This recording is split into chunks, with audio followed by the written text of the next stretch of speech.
అధ్యాయం 6వ వచనం నుంచి 10వ వచనం వరకు చదవాలి. అందరం కలిసి ఒక స్వరంతో చదువుదాం. 6వ వచనం నుండి. కాదు కానీ ఆయన ఎక్కువ కృప నిత్యము, అందుచేత దేవుడు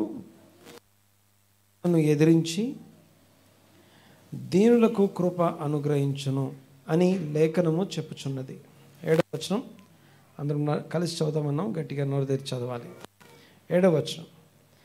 కాబట్టి దేవునికి లోబడి ఉండుడి, అపవాదిని ఎదిరించుడి, అప్పుడు వాడు మీ యొద్ద నుండి పారిపోవును. 8వ వచనం. దేవుని యొద్దకు రండి, అప్పుడు ఆయన మీ యొద్దకు వచ్చును. పాపులారా మీ చేతులను శుభ్రం చేసుకొనుడి, ద్విమనస్కులారా మీ హృదయములను పరిశుద్ధపరచుకొనుడి, వ్యాకులపడుడి, దుఃఖపడుడి, ఏడుడి, మీ నవ్వు దుఃఖమునకును మీ ఆనందము చింతకును మార్చుకొనుడి. 10వ వచనం. ప్రభు దృష్టికి మిమ్మును మీరు తగ్గించుకొనుడి, అప్పుడు ఆయన మిమ్మును హెచ్చించును. రైట్. ఇందులో మనము కండిషన్స్ అంటాం. కండిషన్ అంటే ఇది చేస్తే ఇది చేస్తాము అని చెప్పేదాన్ని కండిషన్ అంటాం. ఇందులో మీరు చదివినటువంటి భాగంలో ఎన్ని అలాగా కండిషన్స్గా చెప్పబడ్డాయో చూడండి ఒకసారి. మీరు చదివినటువంటి భాగంలో కండిషన్స్ అంటే ఏవేవి కండిషన్ లాగా చెప్పబడ్డాయి, ఎన్ని ఉన్నాయో చూడండి ఒకసారి. ఇది చేస్తే అప్పుడు ఆయన మీకు ఇది చేస్తాడు, నువ్వు ఇది చేస్తే అప్పుడు ఆయన మీకు ఇది చేస్తాడని ఎన్ని విషయాలు రాయబడ్డాయో చదవండి ఒకసారి, చూడండి ఒకసారి, చెప్పండి ఎన్ని ఉన్నాయి.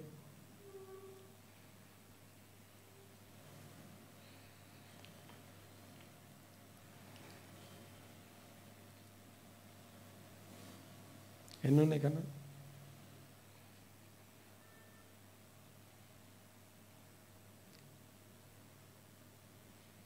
ఎన్ని ఉన్నాయి చెప్పండి, పర్లేదు.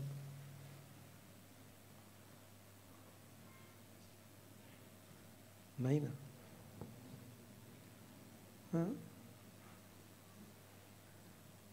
ఇది చేస్తే అప్పుడు ఆయన మీకు ఇది చేస్తాడు అనే మాట ఈ భాగంలో ఎన్ని రాస్తున్నాయని అడిగాను. 2 కనిపించినాయి, 3. ఓకే. సో స్ట్రైట్గా అయితే 3 ఉన్నాయి అందులో. స్ట్రైట్గా 3 ఉన్నాయి అందులో. ఏంటి అయ్యి? 1, దేవునికి లోబడి ఉండుండి, అపవాదిని ఎదిరించుడి, అప్పుడు మీ యొద్ద నుండి వాడు పారిపోవును. 1 కండిషన్ నెంబర్ 1.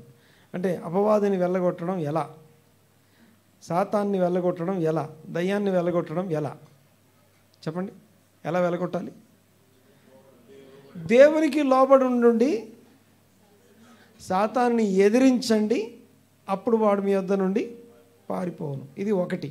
నేనేం అడిగానంటే యాకోబు పత్రిక అంటే జేమ్స్ యాకోబు పత్రిక 4వ అధ్యాయం 6 నుంచి 10 వరకు చదివాము. అందులో కండిషన్స్ అంటే ఇది చేస్తే అప్పుడు ఇది మీకు కలుగుతుంది అని చెప్పబడే విషయాలు స్ట్రైట్గా ఎన్ని ఉన్నాయి ఇందులో అని మాట్లాడుకుందాం. అందులో మొత్తం 3 విషయాలు ఉన్నాయి. మళ్ళీ చెప్తాను, చూడండి ఒకసారి. మొదటిది, దేవునికి లోబడి ఉండుడి, అపవాదిని ఎదిరించండి, అప్పుడు అపవాది సాతానుడు మీ యొద్ద నుండి పారిపోతాడు. సాతానుడు పారిపోయేటట్టు చేయడం అంటే ఎలాగంటే, ఏం చేస్తే సాతానుడు పారిపోతాడు, దయ్యాలను ఎలా వెలగొట్టాలి అంటే ముందు దేవునికి లోబడాలి. ఒక ఆయన ఉన్నాడు, ఒక ప్రధాన యాజకుడు ఉన్నాడు.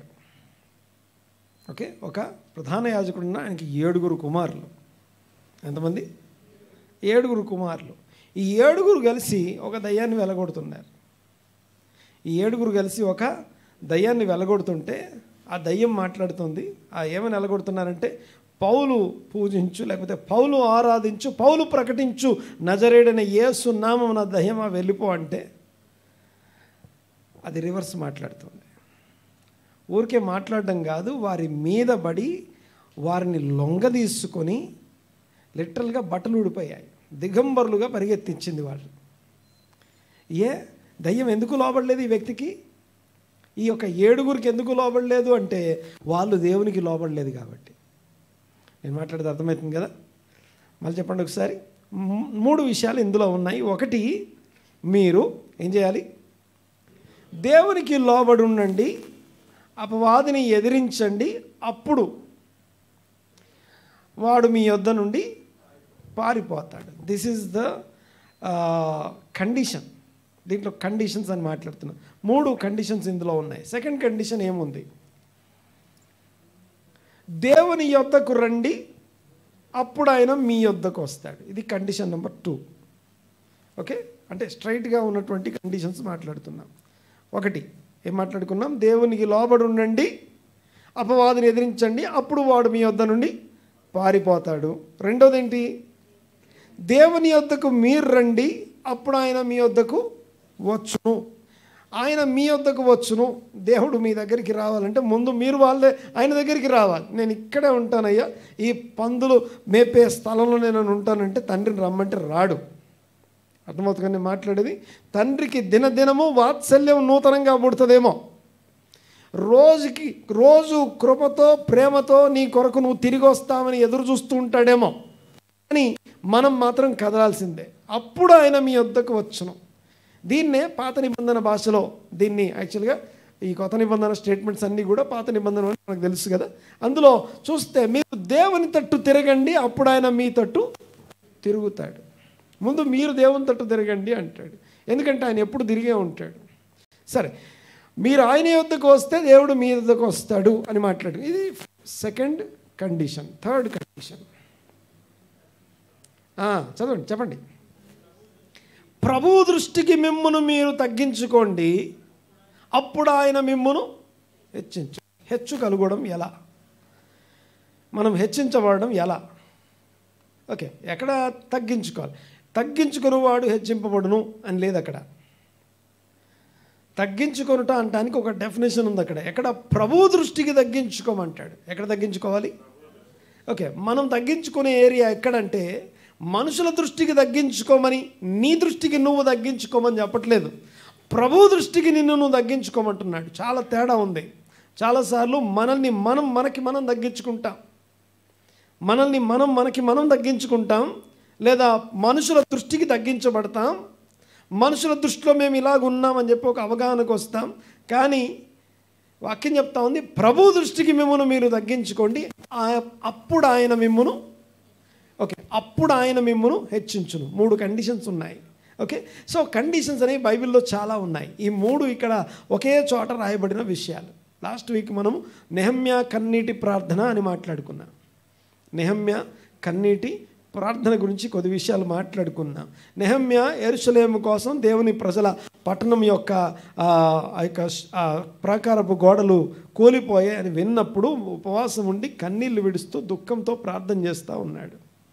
అలా దుఃఖంతో ప్రార్థిస్తున్నటువంటి నెహమ్యా, ఆ నెహమ్యా గురించి వాక్యం చదువుతూ ఉన్నప్పుడు ధ్యానం చేస్తూ ఉన్నాడు. గడిచిన వారంలో ధ్యానం చేస్తూ ఉన్నప్పుడు ఒక దగ్గరికి వచ్చి ఆగాల్సి వచ్చింది. అది ఈరోజు వాక్యంలోకి నడిపించింది. అదేంటంటే 6వ అధ్యాయం 11వ వచనం నెహమ్యా గ్రంథం. జస్ట్ ఇది నా పర్సనల్ మెడిటేషన్, లేకపోతే నేను ఇక్కడ దాకా ఎందుకు వచ్చానని చెప్పడానికి, మీకు తెలియజేయడానికి ఈ మాట జ్ఞాపకం చేస్తున్నాను. What is the connecting point? చూడండి ఒకసారి 6వ అధ్యాయం 11. నేను నెహమ్యా గ్రంథం 6వ అధ్యాయం 11వ వచనం. నా వంటి వాడు పారిపోవచ్చునా? నా వంటి వాడు పారిపోవచ్చునా? ఇంత వాడనైనా నేను నా ప్రాణమును రక్షించుకొనుటకు గర్భాలయమున ప్రవేశించడం. అంటే అక్కడ ఆయనకు ఓ సలహా ఇచ్చారు. ఆయనకి సలహా ఇచ్చారు ఏంటంటే, మనము అయ్యా ప్రాణం తీయడానికి చూస్తూ ఉన్నారు, మీరు గర్భాలయంలోకి వెళ్ళి దాక్కుండి లేదా దాక్కుందాం అనే సలహా ఇవ్వబడింది. దానికి ఆయన ఏమన్నాడు తెలుసా? ఏమన్నాడు ఆయన? నేను అందులో ప్రవేశింపనంటిని. ఫస్ట్ నుంచి నా వంటి వాడు అనండి ఒకసారి. ఓకే, నా వంటి వాడు అంటే నా స్టేటస్ చెప్తున్నాడు. సో నా వంటి వాడు ఒకటి, తర్వాత నా వంటి వాడు అన్నాక నెక్స్ట్ ఇంకో మాట మాట్లాడుతూ ఏమంటాడంటే ఇంతటి వాడనైనా నేను అంటాడు. అనండి ఒకసారి అన్నమాట.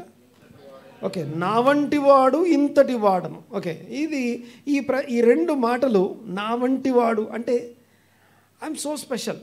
నెహమ్యా యొక్క స్పెషాలిటీ ఏంటి అని అడిగితే, నెహమ్యా రాజుగారికి కప్పందించే జాబ్ అయి ఉండొచ్చు గాక, కానీ తనని తాను ఎక్కడ చూసుకుంటున్నాడంటే దేవుని సన్నిధిలో తన దుఃఖానికి, తన బాధకి, తన కన్నీరు, ఈ యొక్క ఆత్మీయంగా ఉన్నత స్థితి కలిగిన వాడుగా తనని తాను ప్రజెంట్ చేసుకుంటున్నాడు. అక్కడ ఇంత ఆత్మీయ స్థితి కలిగి ఇంత ప్రార్థన చేసి, బాగా గమనించండి ఒకసారి, నెహమ్యా ప్రార్థన ఏం చేసింది? రాజుగారికి కప్పందించేవాడు, సలహా ఇచ్చేవాడు కాదు. రాజుగారు తాగడానికి ఆయనకు అవసరమైనప్పుడు ఆయన్ని కనిపెడుతూ ఉండి ఇలా చేయి చాపగానే అలా అందించే పని అయింది. సలహా ఇవ్వడానికి, నోరు తెరవడానికి అవకాశం లేదు. ఓకే, సలహాలు ఇచ్చి ఆలోచన చెప్పడానికి అవకాశం లేదు. అలా అని చెప్పి ఏదైనా దౌత్య సంబంధాల విషయంలో గొప్ప దౌత్యవేత్త కాదు, లేకపోతే ఇంకేదో పొజిషన్ కాదు. ఈయనది ఫైనాన్షియల్ కానీ, లేకపోతే ఈ యొక్క రిలేషనల్ కానీ, లేకపోతే స్పిరిచువల్ కానీ, ఆత్మీయంగా ఏదో సలహాలు ఇచ్చే స్థానం అయితే ఆయనది కాదు. మరి అలాంటోడు ఏం చేశాడు? ఎంత ప్రభావితం చేయగలిగాడంటే, ఒకటి, కన్నీళ్లు విడుస్తూ ప్రార్థన చేస్తున్నాడు, ఉపవాసం ఉండి ప్రార్థన చేస్తున్నాడు, దుఃఖపడుతూ ప్రార్థన చేస్తున్నాడు. ఆ ప్రార్థన ఫలితం ఏంటి? ఆ ప్రార్థన ఫలితం ఏంటి అంటే, ఒకటి, రాజుగారి దగ్గర నుంచి రాజుగారి కనుదృష్టి ఆయన మీద పడేటట్టు చేసుకోవడం ఒకటైతే, ఏంటి నీకేమైనా ప్రాబ్లం ఉందా, ఎందుకు మొహం అలా పెట్టుకున్నావు అని అడిగాడు.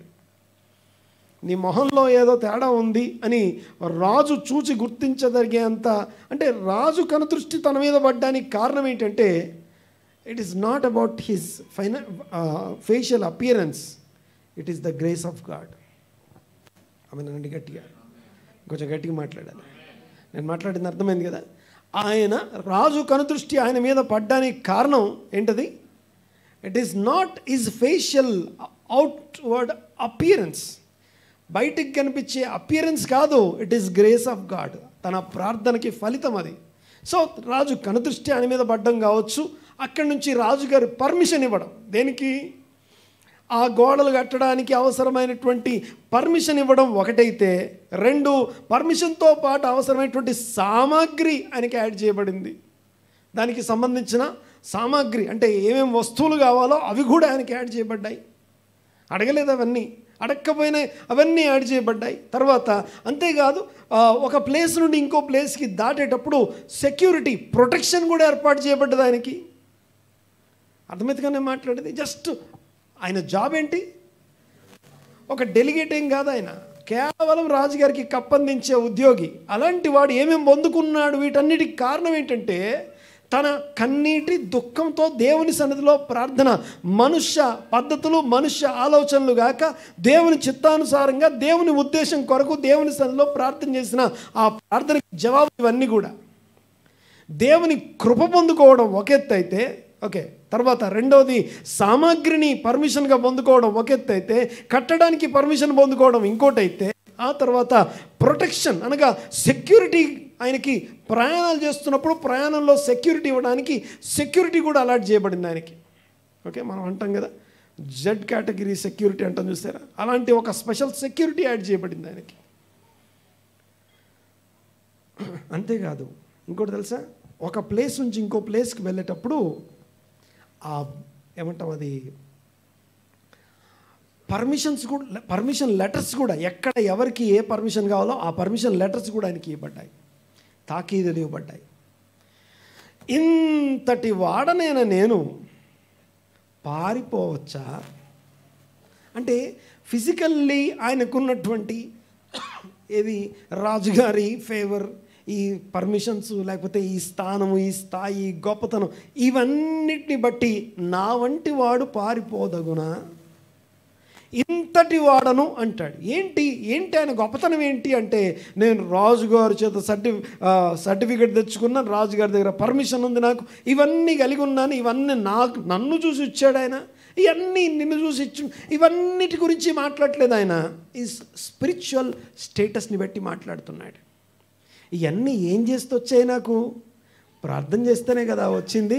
ఇప్పుడు వాళ్ళెవరో నన్ను చంపుతారు అని చెప్పగానే నా వంటి వాడు వెళ్ళి పారిపోదగునా, ఇంతటి వాడనైనా నేను గర్భాలయంలోనికి ప్రవేశింపదగునా, ప్రాణాన్ని గుప్పిట్లో పెట్టుకొని, లేకపోతే ప్రాణం మీద భయం, ప్రాణం పోతుందేమో అనే ఆ టెన్షన్ నా అంతటి వాడికి అవసరమా అంటున్నాడు. ఆత్మీయంగా మనం ఏ స్థితి నుండి ఏ స్థితికి ఎదిగాము. ఓకే, మనం ఒకప్పుడు మినిస్ట్రీ ఓ రకంగా ఉండేది, ఈరోజు ఇంకో రకంగా ఉంది. ఇంతటి వారం అయ్యాం. ఎలా అయ్యామంటే, నేను కష్టపడ్డాను, రాత్రనక పగలనక కష్టపడ్డాను, లేకపోతే రాత్రనక పగలనక అదేదో చేశాను, ఇదేదో చేశాను, తిరిగాను, కిలోమీటర్లు తిరిగాం. అవన్నీ చేసినందుకు కాదు, కానీ ఆయన సన్నిధిలో పడి కార్చిన కన్నీళ్ళకి ఫలితము ఇదంతా కూడా. ప్రార్థనలో ఎదుగుట అనండి ఒకసారి. ఓకే, ప్రార్థన సమయంలో ఎదుగుట, అది దీని యొక్క ప్రతిఫలం. అదంతా కూడా ప్రార్థన యొక్క ప్రతిఫలం. మన ప్రార్థన, మన కోసం చేసేవారి ప్రార్థన యొక్క ప్రతిఫలం. మొదటి క్రెడిట్ ప్రేయర్కి ఇవ్వాల్సిందే. దేవుని తట్టు మనం తిరిగినటువంటి దానికి, ప్రార్థనకి మొదటి క్రెడిట్ ఇవ్వాల్సిందే. దేవునికి మహిమ కలుగునుగాక. హల్లెలూయా. రైట్, చూడండి ఒకసారి. అలాంటి ఎంతటి వాడను అని మాట్లాడుకునేటప్పుడు అందులో నాకు కొద్దిగా ఆలోచిస్తూ వెళ్తున్నప్పుడు ఇంకా కొన్ని విషయాలు ఇక్కడ బోధపడతా ఉన్నాయి. దాన్ని ఈరోజు మన ముందు పంచుకుందాం. మొదటిగా ఈ యాకోబు పత్రికలో కండిషన్స్ మాట్లాడుకుందాం. యాకోబు పత్రికలో కండిషన్స్ మాట్లాడుకుందాం. అమ్మ, పాపం తీసుకుని అక్కడికి వెళ్ళండి.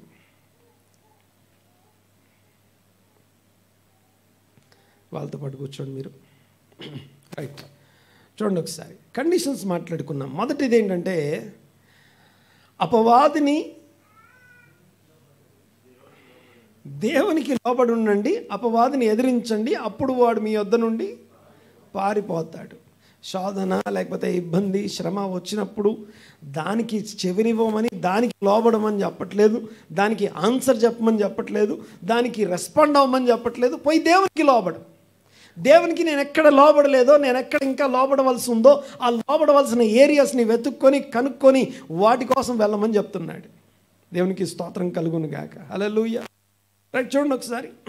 మనము దేవునికి లోబడి తర్వాత అపవాదిని ఎదిరించాలి. నేను దాన్ని వినను, ఆ శోధన సంబంధమైనటువంటి స్వరాన్ని నేను వినను, లేకపోతే దేవుని ఆజ్ఞ అనుసరించకుండా చేసే విషయాలు నేను వినను. నా డిస్ట్రాక్షన్, నేను ఎలాంటి డిస్ట్రాక్షన్స్ నాకు లేవు, నేను దేవునికే లోబడతాను, నేను వినను అని చెప్పేసి ఎదిరించడం. ఆదాము అవ్వలు ఎదిరించలేకపోయారు, వాళ్ళు ఆ మాటకి లోబడ్డారు, లేకపోతే దేవునికి లోబడ్డాన్ని పక్కన పెట్టారు. రైట్, అదే విషయాన్ని మీరు చేయవద్దు అని చెప్తూ, అప్పుడు వాడు మీ వద్ద నుండి పారిపోవును. రెండో దాని గురించి మనం మాట్లాడుకుంటాం. ఏంటో రెండోది, మనము దేవుని యొద్దకు వస్తే, మీరు దేవుని యొద్దకు రండి, అప్పుడు ఆయన మీ యొద్దకు వచ్చును. మీరు దేవుని యొద్దకు రండి, అప్పుడు ఆయన మీ యొద్దకు వచ్చును. ఓకే, ఇప్పుడు దేవుని యొద్దకి రావడం అంటే అర్థం ఏంటి? దేవుని యొద్దకు వస్తే ఏమవుతుంది, దేవుడు మన యొద్దకు వస్తే ఏమవుతుందో ముందు మాట్లాడతాను. ఓకే, మనము దేవుని యొద్దకు రావడం అనండి ఒకసారి మాట. ఓకే, మనం దేవుని యొద్దకు రావడం అంటే మీరు అనుకోవచ్చు కదా, మనం అందరం దేవుని దగ్గరికి వచ్చామా? ఎక్కడ 2-3 నా నామన కూడి ఉందరో వారి మధ్యలో ఆయన ఉంటాడు, ఆయన యొద్దకు నేను వచ్చాను.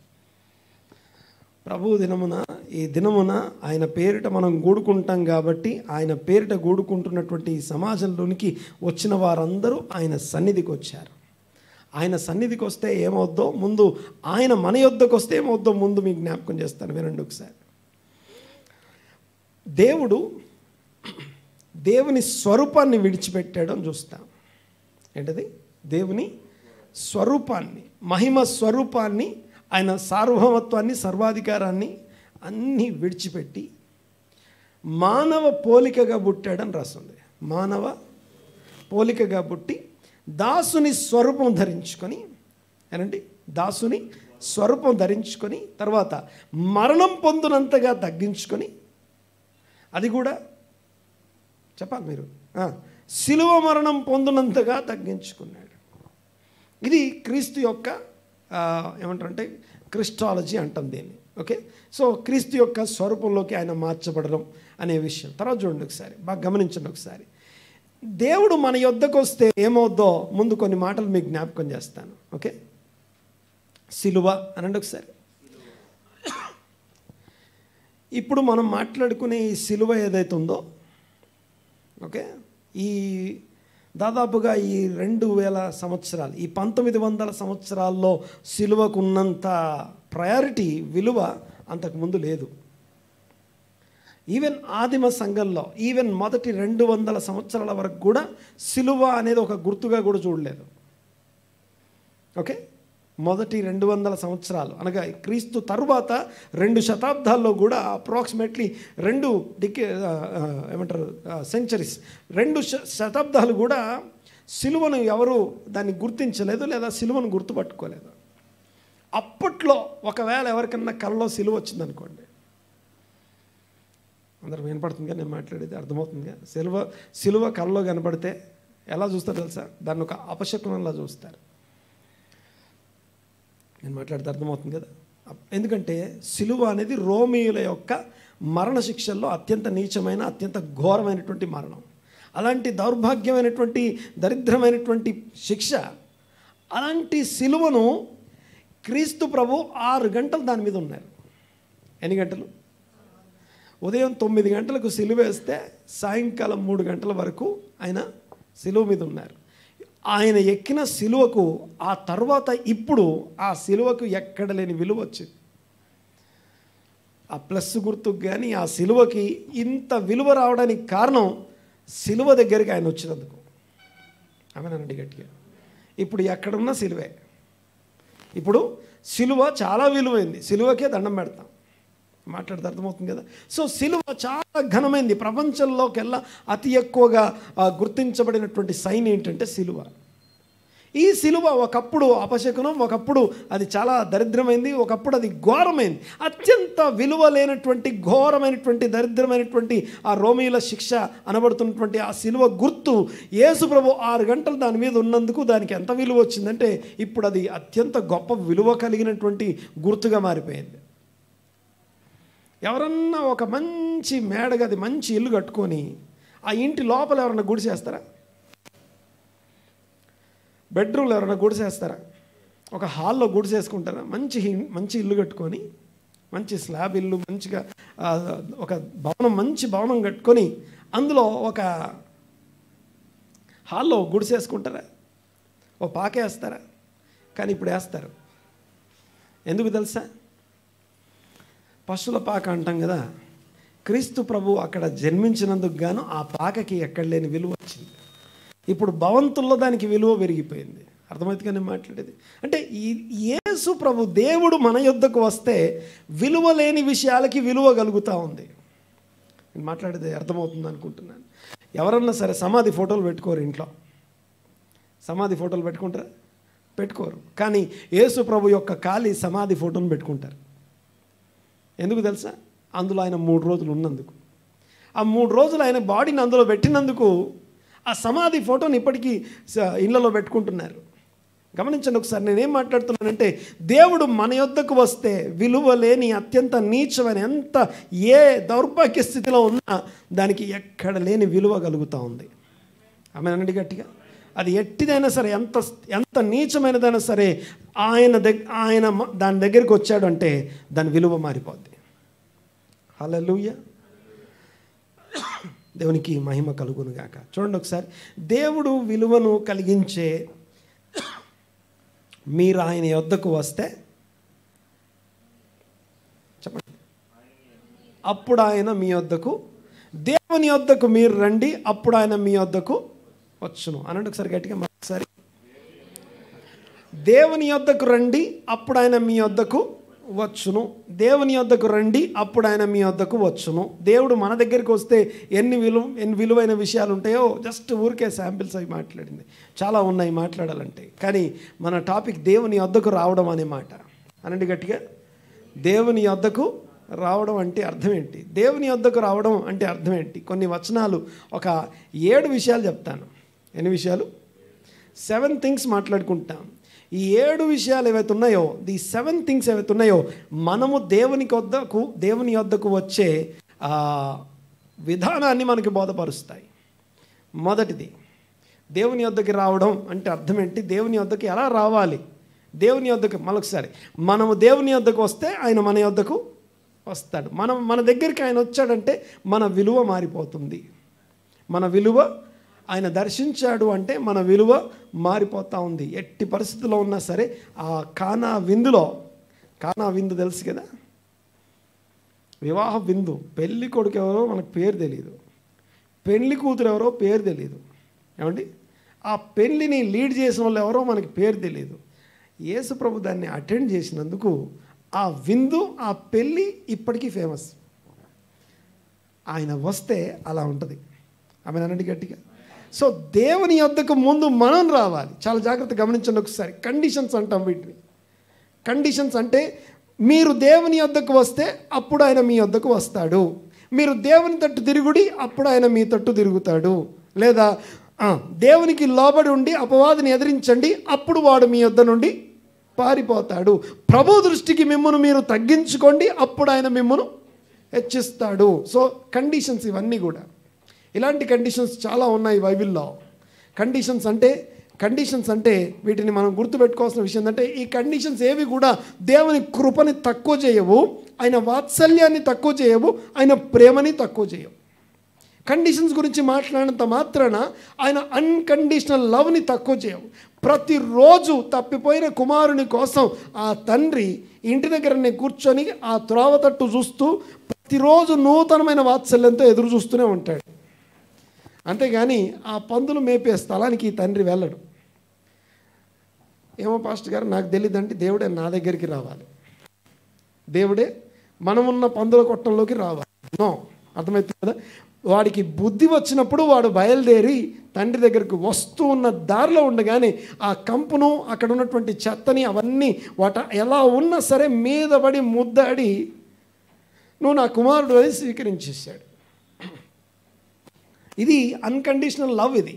బట్ కండిషన్ ఏంటంటే మీరు దేవుని యొద్దకు వస్తే ఆయన మీ యొద్దకు వస్తాడు. అన్నట్టు గట్టిగా, మనము దేవుని యొద్దకు వస్తే దేవుడు మన యొద్దకు వస్తాడు. సో దేవుని యొద్దకు రావడం అంటే అర్థం ఏంటో ఒక 7 ఇంపార్టెంట్ విషయాలు మీకు జ్ఞాపకం చేస్తాను. 7 things. ద ఫస్ట్ వన్, మొదటి విషయం యోవేలు గ్రంథము 2వ అధ్యాయం 12వ వచనం. దేవుని దగ్గరికి ఎట్లా రావాలి, 7 విషయాలు బాగా మనసులో గుర్తుపెట్టుకోవాలి. చాలాసార్లు రిపీట్ చేయాల్సి ఉంటుంది. చాలా తీవ్రమైనటువంటి విషయాలు ఇవి. ఓకే, రైట్, చదవండి ఒకసారి. ఇప్పుడు యోవేలు గ్రంథము 2వ అధ్యాయము 12వ వచనం. ఇప్పుడైనను మీరు ఉపవాసం ఉండి కన్నీరు విడుచుచు, ఇప్పుడైనను మీరు ఉపవాసం ఉండండి, కన్నీళ్లు విడవండి, దుఃఖపడండి, మనస్ఫూర్తిగా తిరిగి దేవుని యొద్దకు రండి. ఓకే, మళ్ళీ చెప్పాలి ఒకసారి. మొదటి రావడం, ఇది ఫస్ట్ రావడం, గుర్తుపెట్టుకోవాలి ఒకసారి. నేను చెప్పే విషయాలు ఒక్క వర్డ్ కూడా మర్చిపోవద్దు. మళ్ళీ చెప్పండి ఒకసారి. ఏమేమన్నా ఇక్కడ ఇప్పుడైనా సరే, ఇంకా చాలు, ఇన్ని రోజులు అయిపోయింది, ఎంతో జీవించాం, ఇంతటి వాడను అన్నాడు. ఓకే, నా వంటి వాడు అంటున్నాడు కదా. ఎందులో గొప్ప, ఏ విషయంలో గొప్ప? మనం సంపాదించిన సంపాదనలోనో, మనం సంపాదించిన పేరులోనో, లేకపోతే మనం కలిగి ఉన్న విషయాలన్నింటిని బట్టి కాదు, కానీ దేవుని సన్నిధిలో మనం ఏమై ఉన్నామో దాని గురించి మాట్లాడుతున్నాడు ఆయన. అలాంటి ఈ స్థితిలో ఇప్పుడైనా సరే ఆయన దగ్గరికి రండి అని చెప్తున్నాడు. మొదటిది, ఇప్పుడైనా కన్నీళ్లు విడవండి, దుఃఖపడండి, ఉపవాసం ఉండండి. ఓకే, ఉపవాసం ఉండి కన్నీళ్లు విడుస్తూ దుఃఖపడుతూ మనస్ఫూర్తిగా తిరిగి రండి. దేవుని వద్దకు రావడం ఎప్పుడైనా సరే, బాగా వినాలి ఒకసారి, దేవుని వద్దకు రావడం అనేది ఎప్పుడైనా సరే తిరిగి రావడంతో సమానం. తిరిగి రావడం అని అంటే ఒకసారి, దీన్నే మారు మనస్సు అంటాం. తెలుగులో మారు మనస్సు అంటాం, ఇంగ్లీష్లో రిపెంటెన్స్ అంటాం, బట్ హీబ్రూలో తెషువా అంటారు. అనండి ఒకసారి. తెషువా అంటే టర్నింగ్ టు గాడ్ అని అర్థం, దేవుని తట్టు అని అర్థం. నేను మారాను సారీ అంటే కాదు, దేవుని తట్టు తిరుగుట అంటే ఆయనని ఆశ్రయించడం అని అర్థం. గమనించండి ఒకసారి. ఇప్పుడైనా నువ్వు దేవుని తట్టు తిరగండి. మీరు ఎలా తిరగాలట? దేంతో తిరగాలట? ఉపవాసంతో తిరగాలి, కన్నీళ్లతో తిరగాలి, దుఃఖంతో తిరగాలి, తర్వాత మనస్ఫూర్తిగా తిరగాలి. బాగా వినండి ఒకసారి. ఇక్కడ చూడండి ఒకసారి. ఇక్కడ ఎందుకు ఏడవాలి దేవుని సన్నిధిలో? మనం కన్నీటి ప్రార్థన గురించి మాట్లాడుకుంటా ఉన్నాం. మన స్థితిని బట్టి మనం ఏడవాలి.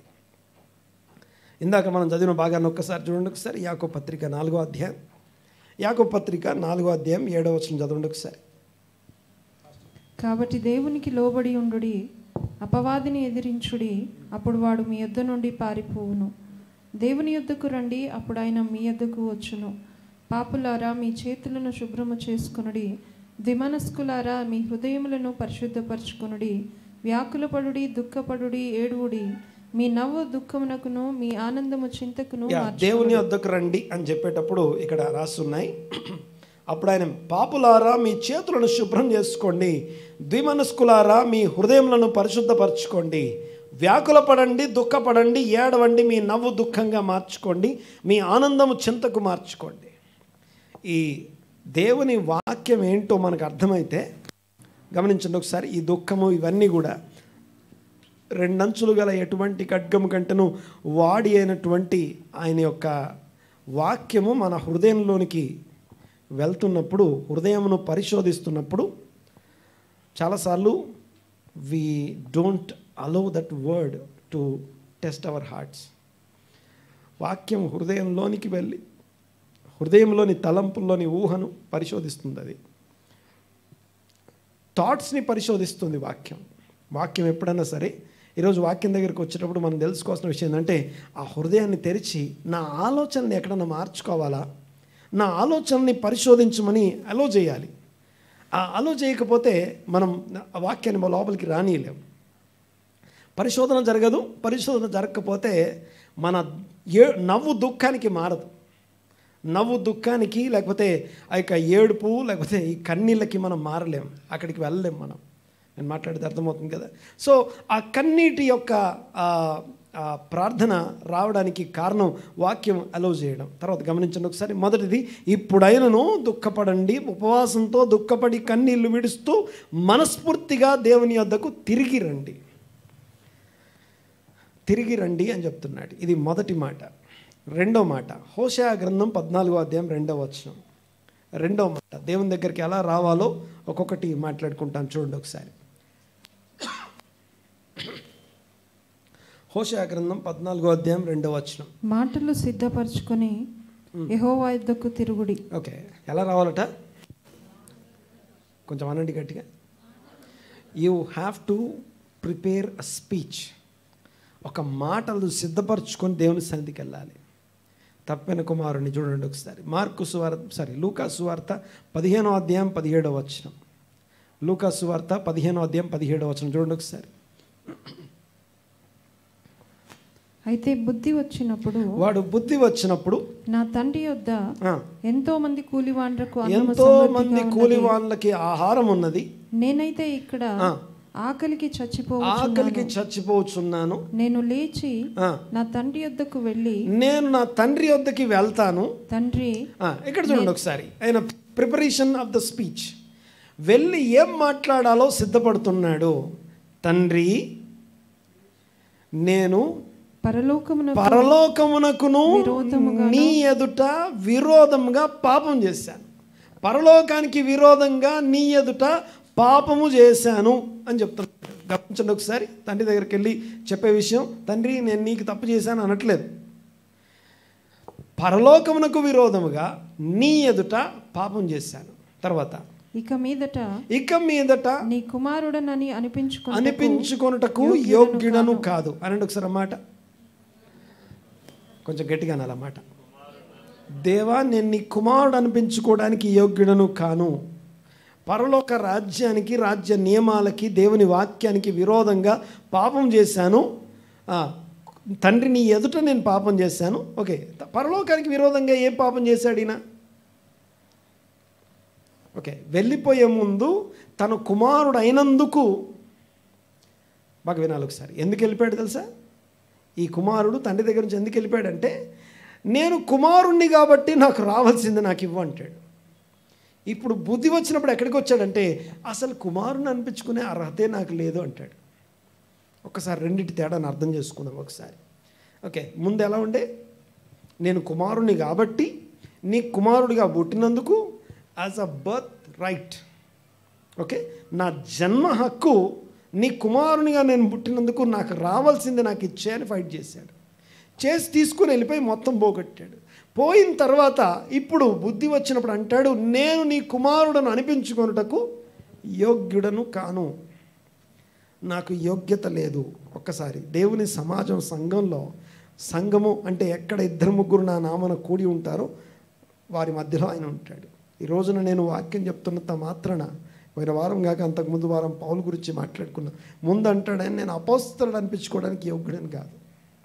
తర్వాత అంటాడు పరిశుద్ధులందరిలోకి నేను అల్పుడను, ఆ లాస్ట్ బెంచ్ నాదే అంటాడు. ఆ తర్వాత అంటాడు అసలు ఇక్కడ దాకా రావడానికి నాకు అర్హతే లేదు, చచ్చిపోయే ముందు అంటాడు ఈ మాట. తిమోతి పత్రికలో అంటాడు నేను పాపులలో ప్రథముడను అంటాడు. అంటే ఆత్మీయంగా ఎదిగే కొద్దీ పదే పదే ఈ మాటలు ఎందుకు వస్తున్నాయంటే వాక్యం తనని పరిశోధించే ఆ ఇంతటి వాడు లేకపోతే నా వంటి వాడు అనే పొజిషన్ అది. ఆత్మీయంగా పైకి ఎదిగే కొద్దీ వాళ్ళ కిందికి వెళ్ళిపోతాం. బయట పైకి ఎదుగుతుండొచ్చు కాక లోపల మాత్రం రోజు రోజుకి కిందికే వెళ్ళిపోతాం. ఆమె నన్నండి గట్టిగా ఏమంటాడు, మొదట నేను అపోస్తలుడు అనిపించుకోవడానికి యోగ్యుడను కాను, తర్వాత నేను పరిశుద్ధులందరిలోకి నేను లీస్ట్ ఫెలోని, లాస్ట్ బెంచ్ నాది అంటాడు. చివరిని నేను, తర్వాత పాపులలో ప్రథముడను. ఇవి చెప్పడానికి ఒక్కొక్క స్టేట్మెంట్కి దాదాపు 5-5 సంవత్సరాల గ్యాప్ ఉంది. ఆయన జీవితంలో ఈ మాట అన్న 5 సంవత్సరాలకి ఇంకో మాట, ఆ మాట అన్న ఇంకొక 5 సంవత్సరాలకి ఇంకో మాట. అంటే వెళ్ళే కొద్దీ కిందికి వెళ్తున్నామా పైకి వెళ్తున్నామా? లోపలేమో కిందికే వెళ్తాం. ఇక్కడ నిలబడేంత అర్హత నాకు లేదు అని చెప్పగలగాలి. మీ అందరికంటే నేనేం గొప్పండి కాదు, నేను జీవించిన జీవితం ఎంత ఘోరమైందో నాకు తెలుసు. లేకపోతే ఆ స్థితిలో ఉన్న దేవుడు ఆయన కృపను బట్టి నన్ను ఎంచి ఇక్కడ నిలబెట్టాడు అని చెప్పలేకపోతే నేను మీ అందరికంటే చాలా గ్రేట్ అని రావద్దు దేవుని సన్నిధికి. దేవుని సన్నిధికి వచ్చేటప్పుడు స్పీచ్ ప్రిపేర్ చేసుకొని రావాలి. ఎలాంటి స్పీచ్ అంటే నీ కుమారుడను అనిపించుకున్నటకు యోగ్యుడని కాదు, అయినా కూడా ఇదిగో నీ కృప చేత, నీ కుమారుని యొక్క రక్తం చేత, నీ కుమారుని మరణ పునరుత్థానాల వలన ఇదిగో నన్ను దేవుని కుమారుడిగా స్వీకరించావు కదా, ఆ కుమారుడిగా ఉండే అర్హత నాకు లేదు అని అనుకొని రావాలి లోపలికి. అమ్మనండి గట్టిగా ఓకే. మనల్ని మనం హెచ్చించుకొని రావద్దు, కానీ ఎలా రావాలి? దేవుని సన్నిధికి వచ్చేటప్పుడు తండ్రి నీ కుమారునిగా ఉండడానికి నేను యోగ్యుడను కాను, నేను పాపం చేశాను, నేను పాపిని అని పదే ఒప్పుకోవాల్సిన విషయాలు ఇవి. పోయిన వారం ఇది కూడా మాట్లాడుకున్నాం. సాతానుడు చేత ఇన్ఫ్లుయెన్స్ చేయబడ్డవాడు వాడి పాపాన్ని వాడు కూడా ఒప్పుకోడు. సాతాను చేత ఇన్ఫ్లుయెన్స్ చేయబడేవాడు ఏం చేస్తాడు? నేను పాపినని వాడి పాపాన్ని వాడు కూడా ఒప్పుకోడు. అదే ఆత్మచేత నింపబడిన వాడు, పరిశుద్ధాత్మచేత నింపబడిన వాడు, సర్వసత్యంలోకి నడిపించబడేవాడు పాపమును ఒప్పుకుంటాడు, దేవుని నీతిని ఒప్పుకుంటాడు, ఒప్పింప చేయబడతాడు. దేవునికి మహిమ కలుగును గాక. మన పాపాలు మాత్రమే కాదండి, మన తోటి వారి ఇతరుల పాపాలను కూడా మన మీద వేసుకుంటాం. ఇతర పాపాలు, ఇప్పుడు నెహమ్యా ప్రార్థన చేశాడంటే తన జనుల పాపాన్ని తన మీద వేసుకున్నాడు. దానియేలు ప్రార్థన చేశాడంటే తన జనుల పాపాన్ని తన మీద వేసుకున్నాడు. యెషయా ప్రార్థన చేశాడంటే ఈ భూమి మీద ఉన్న అన్ని జనాంగాలని తన మీద వేసుకొని ప్రార్థన చేశాడు. అబ్రహాం ప్రార్థన చేశాడంటే సొదొమ గొమొర్రా ప్రజల కోసం ఆయన ప్రార్థన వాళ్ళ పాపాన్ని ఆయన మీద వేసుకొని ప్రార్థన చేస్తున్నాడు. దేవునికి స్తోత్రం కలుగును గాక. హల్లెలూయా. నేను మాట్లాడేది అర్థమవుతుంది కదా. ఒకటి, దేవుని సన్నిధికి వచ్చినప్పుడు ఎలా రావాలంటారా? ఇప్పుడైనను మర్చిపోయాం, ఉపవాసంతో, దుఃఖము కన్నీళ్లతో, మనస్ఫూర్తిగా నా ఎద్దుకు రండి. మళ్ళీ మర్చిపోతే కాదు, మళ్ళీ చెప్పాలి. మళ్ళీ చెప్పండి. ఇప్పుడైనను ఉపవాసము, దుఃఖము, కన్నీరు, మనస్ఫూర్తిగా రండి. నెక్స్ట్ రెండోది ఎలాంటి స్పీచ్, మాటలు ప్రిపేర్ చేసుకొని రావాలి. ఎలాంటి మాటలు? నేను అదంట ఇదంట, వాళ్ళతో ఈ మాట అనాలా, వీళ్ళతో ఈ మాట అనాలా. మనం వచ్చేది వేరే వాళ్ళ కోసం కాదు, దేవుని యొద్దకు వస్తున్నాం. అనండి ఒకసారి మాట కొంచెం గట్టిగా అనాలి. మనము దేవుని మందిరానికి, దేవుని సన్నిధికి వచ్చేది ఎందుకు? ఇక్కడున్న ఇంకొకరిని ఎవరినో కలుసుకోవడానికి కాదు, ఎవరితోనో మనుషులతో మాట్లాడే మాటలు ప్రిపేర్ అవుతున్నాం, కానీ దేవునితో మాట్లాడే మాటలు ప్రిపేర్ అవ్వట్లేదు. రెండవ మాట ఏం చెప్తుందంటే ప్రిపేర్ యువర్ స్పీచ్. మీరు స్పీచ్ని ప్రిపేర్ చేసుకొని రావాలి. ఇదిగో నేను ఈ మాటతో ఆరాధిస్తానయ్యా, ఈ మాటతో నేను ప్రార్థన చేస్తాను ఈరోజు. ఈ మాట పెట్టి ఈ వారమంతా ఈ మాట నేర్చుకున్నాను కదా, ఈ మాట పెట్టి నేను నీ కుమారుడిని కాదు కదా, నేను కుమారుడు అనిపించుకునే యోగ్యత నాకు లేదు అని మాట్లాడతానని చెప్పి రావాలి. స్పీచ్, మాటలు, దేవునితో ఏం మాట్లాడాలో ప్రిపేర్ అయి రావాలి. అనండి ఒకసారి మాట, దేవునితో ఏం మాట్లాడాలో ప్రిపేర్ రావాలి ఆయన సన్నిధికి. నంబర్ 1, ఉపవాసము దుఃఖము కన్నీళ్ళతో మనస్ఫూర్తిగా రావాలి. మనసు నిండా దేవుని పెట్టుకొని రావాలి. దేవుని యొద్దకు వస్తున్నాను అన్నట్టుగా రావాలి తప్ప ఇంకెక్కడికో వెళ్తున్నాను అన్నట్టు కాదు. మీరు అందుకనే వాక్యంలో ఒక మాట ఉంటుంది, మీకు ఏముంటుందంటే ఎక్కడికి వెళ్ళినా వెళ్ళడం రావడం రాసి ఉంటుంది. పలానా ఆఫీస్కి వెళ్ళాం వచ్చాం, పలానా ఇంటికి వెళ్ళాం వచ్చాం. కానీ దేవుని మందిరానికి ఎట్లా ఉంటుంది తెలుసా? ఎక్కి వెళ్ళుట అని రాసి ఉంటుంది. అనండి ఒకసారి. ఓకే, ఒకవేళ ఇక్కడ 3వ ఫ్లోర్ దాకా ఎక్కాలేమో, కానీ ఇది కూడా కాదు. ఒకవేళ నేల మీద ఉన్నా సరే, ఒకవేళ ఈవెన్ అండర్ గ్రౌండ్లో ఉన్నా సరే, మనం స్పిరిచువల్లీ అసెండింగ్, పైకి ఎక్కుతున్నాం. స్పిరిచువల్గా పైకి ఎక్కడాన్ని దేవుని వద్దకు రావడం అంటాం. దేవునికి స్తోత్రం. నేను చెప్పాను ఇప్పటిదాకా 2 మాట్లాడుకున్నాం. స్పీచ్ని ప్రిపేర్ చేసుకుని ఆయన సన్నిధికి రావాలి. 3వ చూద్దాం ఒకసారి. దేవునికి స్తోత్రం కలుగునుగాక. 3rd వన్, 3వది ఏంటంటే, ఇది చాలా ప్రాముఖ్యమైనటువంటి మాట. మార్కు సువార్త 10వ అధ్యాయం 50వ వచనం.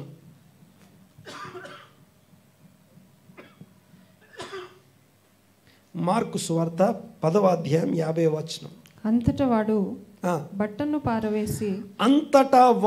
బట్టను పారవేసి దిగ్గున లేచి యేసు నొద్దకు వచ్చి నిలబడ్డాడు. ఓకే, పడేయాల్సినవి పడేసి రావాలి. వాడు పడేసింది ఏంటో తెలుసామా? ఏం బట్ట రాసింది? ఏం బట్ట తెలుసా? ఆయన ఎవరో తెలుసా? మనిషి. ఆ మనుషుడు ఎవరో తెలుసా? ఆయన ఎవరో తెలుసా? గుడ్డివాడు పేరు తెలుసా? భర్తిమై. గుడ్డి భర్తిమై. ఈ భర్తిమై ఏం చేసేవాడు? ఏం పని ఆయన వృత్తి ఏంటి? బెగ్గింగ్, అడుక్కునేవాడు. ఇకే ఇప్పుడు బట్టను పారవేసి దిగ్గున లేచాడు అంటే అర్థం ఏంటో తెలుసా? ఆ తర్వాత వచ్చి దేవుని యేసుప్రభు యొద్ద నిలబడ్డాడు అని రాస్తుంది. బాగా వినాలి ఒకసారి. బట్టను పారవేయడం అంటే అర్థం ఏంటి? ఏంటా బట్ట తెలుసా మీకు ఎవరికైనా? ఆ బట్ట ఏంటో తెలుసా? తెలిసింది చెప్పండి, పర్లేదు. ఏమై ఉండొచ్చు ఆ బట్ట? ఆ బట్టను పారేయడం గురించి రాయాలా? లేచి వచ్చాడని చెప్పొచ్చుగా. బట్టను పారవేసి దిగ్గున లేచి యేసుప్రభు ముందు నిలబడ్డాడట. ఏంటది చెప్పాలి ఒకసారి. ఏమై ఉండొచ్చు ఆ బట్ట? అడుక్కునేటప్పుడు డబ్బులు వేసుకునే బట్ట. ఇంకా నేను చెప్తాను ఏనండి, అక్కడ కూర్చొని అడుక్కోవడానికి అది లైసెన్స్. అక్కడ కూర్చొని అడుక్కోవడానికి అది లైసెన్స్. అది ఎవరికి పడితే వాళ్ళని కూర్చొనియారు. అక్కడ ఎరుకో ద్వారం దగ్గర కూర్చొని లైసెన్స్. అది బిల్లలు అంటాం కదా, లైసెన్స్ బిల్లు ఉంటాయిగా. సో అడుక్కోవడానికి లైసెన్స్. అది నేను మాట్లాడేది అర్థమవుతుంది కదా. అంటే అడుక్కోవడానికి సంబంధించిన లైసెన్స్ని ఇసిరి పాడేశాడంటే అర్థం ఏంటో తెలుసా? ఆయన దగ్గరికి వెళ్ళొచ్చాక మళ్ళీ ఈ అవసరం నాకు లేదు. ఓకే, దాన్ని ఇంకో రకంగా చెప్తా చూడండి ఒకసారి. బట్టను జాగ్రత్తగా మడత పెట్టి దాన్ని భద్రపరిచి మెల్లిగా యేసుప్రభు దగ్గరికి వచ్చి నిలబడ్డాడు అని చెప్పొచ్చుగా. అలా చేస్తే ఏమవుద్ది? ఆయన దగ్గరికి వెళ్తున్నాను, ఒకవేళ వెళ్ళాము డీలోకే అయితే ఓకే, ఫెయిల్ అయితే మళ్ళొచ్చి మన బట్ట మనకు ఉంటుంది. మీకు అర్థమై ఉంటుంది నేనేం చెప్తున్నాను. మన బట్ట మనకు ఏవి పడేయాలో వాటిని పడేసి రావాలి. దేవుని దగ్గరికి వచ్చేటప్పుడు పడేయాల్సిన వాటిని పడేయక భద్రం పెట్టి ఆ పొయ్యి మళ్ళీ తర్వాత తీసుకుందాంలే వాటిని. ఇక దాంతో నాకు పని లేదు. బాగా వినండి ఒకసారి. అది చాలా ఇంపార్టెంట్ థింగ్. అక్కడ ఆ వ్యక్తికి ఆ బట్ట చాలా అవసరం. అప్పటిదాకా అది తిండి పెట్టింది, అప్పటిదాకా బ్రతుకునిచ్చింది. ఇప్పుడు నాకు అవసరం లేదు, ఎందుకంటే నేను ఆయన యొద్దకు వెళ్ళబోతున్నాను. దేవుని యొద్దకు వెళ్ళేటప్పుడు నాకు ఇంకా ఈ లైసెన్స్తో పని లేదు. చాలాసార్లు చాలామంది దేవుని దగ్గరికి వచ్చాం, కానీ ఇంకా వదిలిపెట్టని పడేయని వస్త్రాలు, దాచిపెట్టిన వస్త్రాలు చాలా ఉన్నాయి. అవన్నీ డీటెయిల్స్ నేను మాట్లాడకూడదు. మీకు అర్థమైపోవాలి అవన్నీ కూడా ఏమేమి దాచిపెట్టాం, ఏదేది పెట్టుకొని ఉన్నాం. దేవుణ్ణి గాక దేవుని నుంచి వచ్చేవి గాక ఇంకా దీని నుంచి వాటి నుంచి వీటి నుంచి వచ్చే విషయాల్ని దాచిపెట్టుకొని వాటిని భద్రంగా పెట్టుకొని మనం దేవుని దగ్గరికి వస్తాం, ప్రార్థన చేస్తాం, దేవా ఇవ్వమని అడుగుతాం. ఇదిగో నా అడుక్కునే వ్యాపారాన్ని దీవించు ప్రభువా, నేను మళ్ళీ వెళ్ళి ఆ వస్త్రాన్ని అక్కడ మళ్ళీ పెట్టుకొని అడుక్కుంటాను. నా గుడ్డితనం నాకు చాలా మేలు చేస్తూ ఉంది, నాకు గుడ్డితనం కలుగజేసి మేలు చేశారయ్యా. ఇదిగో గుడ్డిని సృష్టించింది మీరే, కుంటివాణ్ణి సృష్టించింది మీరే. ఆ తర్వాత ఇలా నేను మాట్లాడేది చూడండి ఒకసారి, మూగవాణ్ణి సృష్టించింది నేను అన్నారు కదా ఆయన. సో నాకు ఈ గుడ్డితనం ఇచ్చి చాలా మేలు చేసి, కానీ ఆయన ఏమంటుండో తెలుసా, నేను ఆయన దగ్గరికి వెళ్ళి వస్తాను. అప్పటిదాకా ఏమన్నాడు తెలుసా ఆయన, మీకు ఎంతమందికి మెసేజ్ గుర్తుంది, వర్తమానం ఎంతమందికి గుర్తుంది? ఒక టైటిల్ ఉంటుంది దానికి, ఎవరికైనా గుర్తుందా? బర్తిమై మెసేజ్ టైటిల్ ఏముంటుందమ్మా? సెకండ్ క్రై, రెండో కేక అని ఉంటుంది. అనంటే ఒకసారి గట్టిగా, రెండో కేక.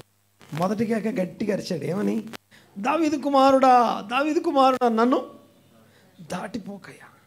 ఇప్పుడు యేసుప్రభు వెళ్తూ ఉంటే ఎరికో మార్గం గుండా వెళ్ళే దారి ఇదే లాస్ట్గా, మళ్ళీ రాడి. ఇప్పుడు దాటిపోతే ఇంక అంతే, ఇంకా మళ్ళీ కలుసుకోలేము ఆయన్ని, ఎందుకంటే ఇంకా సిలువకి ఆయన వెళ్ళలేదు, ఇక మళ్ళీ రాడు. ఇక నువ్వు నన్ను దాటిపోకని గట్టిగా బిగ్గరగా కేకలు వేస్తున్నాడట. అలా కేకలు వేస్తుంటే అక్కడున్న కొంతమంది ఆ వ్యక్తిని ఏం చేశారట? గద్దించారని రాస్తుంది. షటప్, డీసెన్సీ మెయింటైన్ చేయమని చెప్పారు. ఎందుకు అరుస్తున్నావు అట్లా? డీసెంట్గా ఉండలేవా? సో మర్యాదగా ఉండమని చెప్పారు ఆయనకి. బాగా వినండి ఒకసారి. చెప్పిన తర్వాత అప్పుడు ఏం చేశాడంటే ఆయన సెకండ్ క్రై అనండి ఒకసారి. ఫస్ట్ క్రై అందరూ వేస్తారు, మొదటిసారి దేవా అని అందరం అరుస్తాం, కానీ రెండోసారి అరవాలి కదా. ఆ సెకండ్ క్రై గురించి ఆ పాతది ఎప్పుడుదో, మన యూట్యూబ్ లేదు కాబట్టి ఇప్పుడు అది దొరకదు. ఓకే సరే, ఏదేమైనా కూడా సెకండ్ క్రై అనేది అదొక పెద్ద ఏమంటామంటే చాలా పవర్ఫుల్ మెసేజ్ అప్పట్లో. ఓకే 1818 ఆ టైంలో అనుకుంటా సెకండ్ క్రై, రెండోసారి అరవడం అన్నమాట. మొదటిసారి అరిచాం, గద్దించగానే ఇంకా మళ్ళీ అరవకూడదండి, డీసెన్సీ కదా, ఇబ్బంది పెట్టద్దు కదా మనం. రెండోసారి అరిస్తే అప్పుడు ఆయన నిలిచాడు అని రాసుంటుంది. ఆ దారిన వెళ్ళిపోతున్న ఆయన నిలిచి వాడిని నా దగ్గర తీసుకురండి అన్నాడు. సెకండ్ క్రై ఆపుతుంది ఆయన్ని అన్నట్టు ఒకసారి అన్నమాట. రెండోసారి కేక యేసుప్రభు నడుచుకుంటూ వెళ్ళి ఆయన్ని ఆపేసింది. ఆపితే నువ్వు రా నా దగ్గర తీసుకురమ్మంటే అప్పుడు వాడు వెంటనే బట్టను పారవేసి దిగ్గున లేచి యేసు వద్దకు వచ్చి నిలుచున్నాడు అని రాస్తుంది. ఏం కావాలి నీకంటే? చూపు కావాలి, చూపు పొందగోరుతున్నాను, నీ విశ్వాసం నిన్ను స్వస్థపరిచింది, వెళ్ళన్నాడు. వెంటనే చూపు పొందుకొని వెళ్ళిపోయాడు. ఇక ఆయనకి మళ్ళీ ఆ వస్త్రంతో పని లేదు. ఆమె అనండి గట్టిగా. రైట్, ఇప్పుడు చెప్పండి ఒకసారి. మొదటిది ఏం మాట్లాడుకున్నాం? దేవుని వద్దకు వచ్చినప్పుడు ఎట్లా? ఉపవాసము, దుఃఖం, కన్నీళ్లతో మనస్ఫూర్తిగా రావాలి. రెండోది మాటలు సిద్ధపరచుకొని రావాలి. మూడోది పారేయాల్సినవి రావాలి. దానికి ఇంకో ఎగ్జాంపుల్ కూడా చూపిస్తాను చూడండి ఒకసారి. పారేయాల్సినవి పారేసి రావాలి. ఆదికాండం 35వ అధ్యాయం 2వ వచనం చదవండి ఒకసారి. ఆదికాండం 35వ అధ్యాయం 2వ వచనం. యాకోబు తన ఇంటి వారితోనూ తన యొద్దనున్న వారందరితోనూ, మీ యొద్దనున్న అన్య దేవతలను పారవేసి మిమ్మను మీరు శుచిపరచుకొని మీ వస్త్రములను మార్చుకొనుడి. మనము లేచి బేతేలునకు వెళ్ళుదము. నా శ్రమ దినమున నాకు ఉత్తరం ఇచ్చి నేను వెళ్ళిన మార్గమున నాకు తోడయుండిన దేవునికి బలిపీఠమును అక్కడ కట్టేదనని చెప్పెను. వారు తమ యొద్దనున్న అన్య దేవతలనన్నిటినీ తమ చెవులనున్న పోగులను యాకోబునకు అప్పగింపగా, యాకోబు షెకెము దగ్గరనున్న మస్తకి వృక్షము క్రింద వాటిని దాచిపెట్టెను. యాక్చువల్గా దాచిపెట్టనని ఉంది, కానీ యాక్చువల్గా పాతి పెట్టను అని అర్థం. అక్కడ దేవునికి స్తోత్రం కలుగును గాక. ఒక్కసారి ఇక్కడున్న విషయాన్ని కొద్దిగా అర్థం చేసుకుందాం. చూడండి ఒకసారి. యాకోబు ఇప్పుడు ఎక్కడికి వెళ్ళాలి? బేతేల్ అనండి ఒకసారి. బేతేల్ అంటే హౌస్ ఆఫ్ గాడ్, దేవుని వద్దకు వెళ్ళాలి. 20 సంవత్సరాలు అయిపోయింది, పదండి వెళ్దాం, దేవుని పిలుపు వచ్చింది ఉన్నది ఇక్కడ. ఇప్పుడు ఎక్కడికి వెళ్ళాలి మనం? దేవుని యొద్దకు వెళ్ళాలి పదండి అని బయలుదేరుతున్నా. బయలుదేరేటప్పుడు ఏం చేయాలి తెలుసా? మీ దగ్గర ఉన్న అన్య విషయాలన్నీ తీసేయండి, ఆ బట్టలు లాంటివి అని ఉంటే తీసి పడేయండి అని చెప్తున్నాడు. ఆ పడేసేటప్పుడు మనకు తెలుసు కదా, కొన్ని డినామినేషన్స్లో ఈ గోల్డ్ ఆర్నమెంట్స్ ఏవి వాడరు. Okay, as a Shalom Covenant Church pastor, లేకపోతే as a Shalom Covenant Church, what we believe అంటే we believe in all denominations. అన్ని డినామినేషన్స్లో సత్యం ఉంది, బట్ ఏ డినామినేషన్ సంపూర్ణమైంది కాదు. ఈ స్టేట్మెంట్ని మర్చిపోవద్దు. వాట్ వీ బిలీవ్ అని అడిగితే మీ సంఘం యొక్క గొప్పతనం ఏంటి అంటే, ఇలాంటి మాటలు గుర్తొచ్చినప్పుడు, ఇలాంటి చెప్పినప్పుడు రాసి పెట్టుకోండి. వాట్ వీ బిలీవ్, మా సంఘంలో మేమేం నమ్ముతామంటే అన్ని డినామినేషన్లో సత్యం ఉందని నమ్ముతాం, బట్ ఏ డినామినేషన్ సంపూర్ణమైంది కాదని నమ్ముతాం. మల్టీ డినామినేషన్ చర్చ్ మనం అనండి ఒకసారి, లేకపోతే ఇంటర్ డినామినేషనల్ చర్చ్. ఆ పదం వాడొద్దని మార్పిచ్చారు మనల్ని. ఫస్ట్ మల్టీ డినామినేషన్ అని ఉండేది, తర్వాత దాన్ని ఇంటర్ డినామినేషన్ అని పెట్టాం. సో ఇప్పుడు అది షాలం Covenant church inter denominational church. అన్ని డినామినేషన్ల వాళ్ళకి ఇక్కడ అవకాశం ఉంటుంది. అన్ని డినామినేషన్లో ఉన్న విషయాన్ని నమ్ముతాం. అందులో ఈ బంగారము ఆభరణాలు తీసేయడానికి కూడా వి బిలీవ్. అట్లనే ఇప్పటికిప్పుడు మిమ్మల్ని తీసేయమని ఏం బలవంత పెట్టట్లేదు. ఇఫ్ యూ బిలీవ్, ఇది నాకు నిజంగా అనిపిస్తే తీసేయండి, ఏం పర్వాలేదు. ఎందుకంటే వాక్యం చెప్తా ఉంది, దానికి కారణాలు ఉన్నాయి, వాక్య ఆధారాలు ఉన్నాయి. ఓకే, అక్కడ ఏమని రాస్తుందంటే విగ్రహాలు తీశారని రాస్తుంది, కానీ విగ్రహాలు కాదు. మీరు చూసే ప్రతి విగ్రహానికి ఆభరణాలు ఉంటాయి. మనం మాట్లాడుకునే ప్రతి విగ్రహానికి ఆభరణాలే విగ్రహం అన్నమాట. దాన్ని తీసేశారు వాళ్ళు. అర్థమవుతుందిగా నేను మాట్లాడేది? సో ఆ ఆభరణాలని తీసేశారు. సో పాస్టర్ గారు మళ్ళీ ఏదో కొత్తది ఏదో చెప్తున్నాడని ఏం టెన్షన్ పడకండి. ఓకే, దాన్ని నిరూపించడానికి, మాట్లాడడానికి we have all kinds of evidences and all kinds of రెఫరెన్సులు ఉన్నాయి. సో తగుమాత్రపు వస్త్రధారణ అనే పదం ఉంటుంది.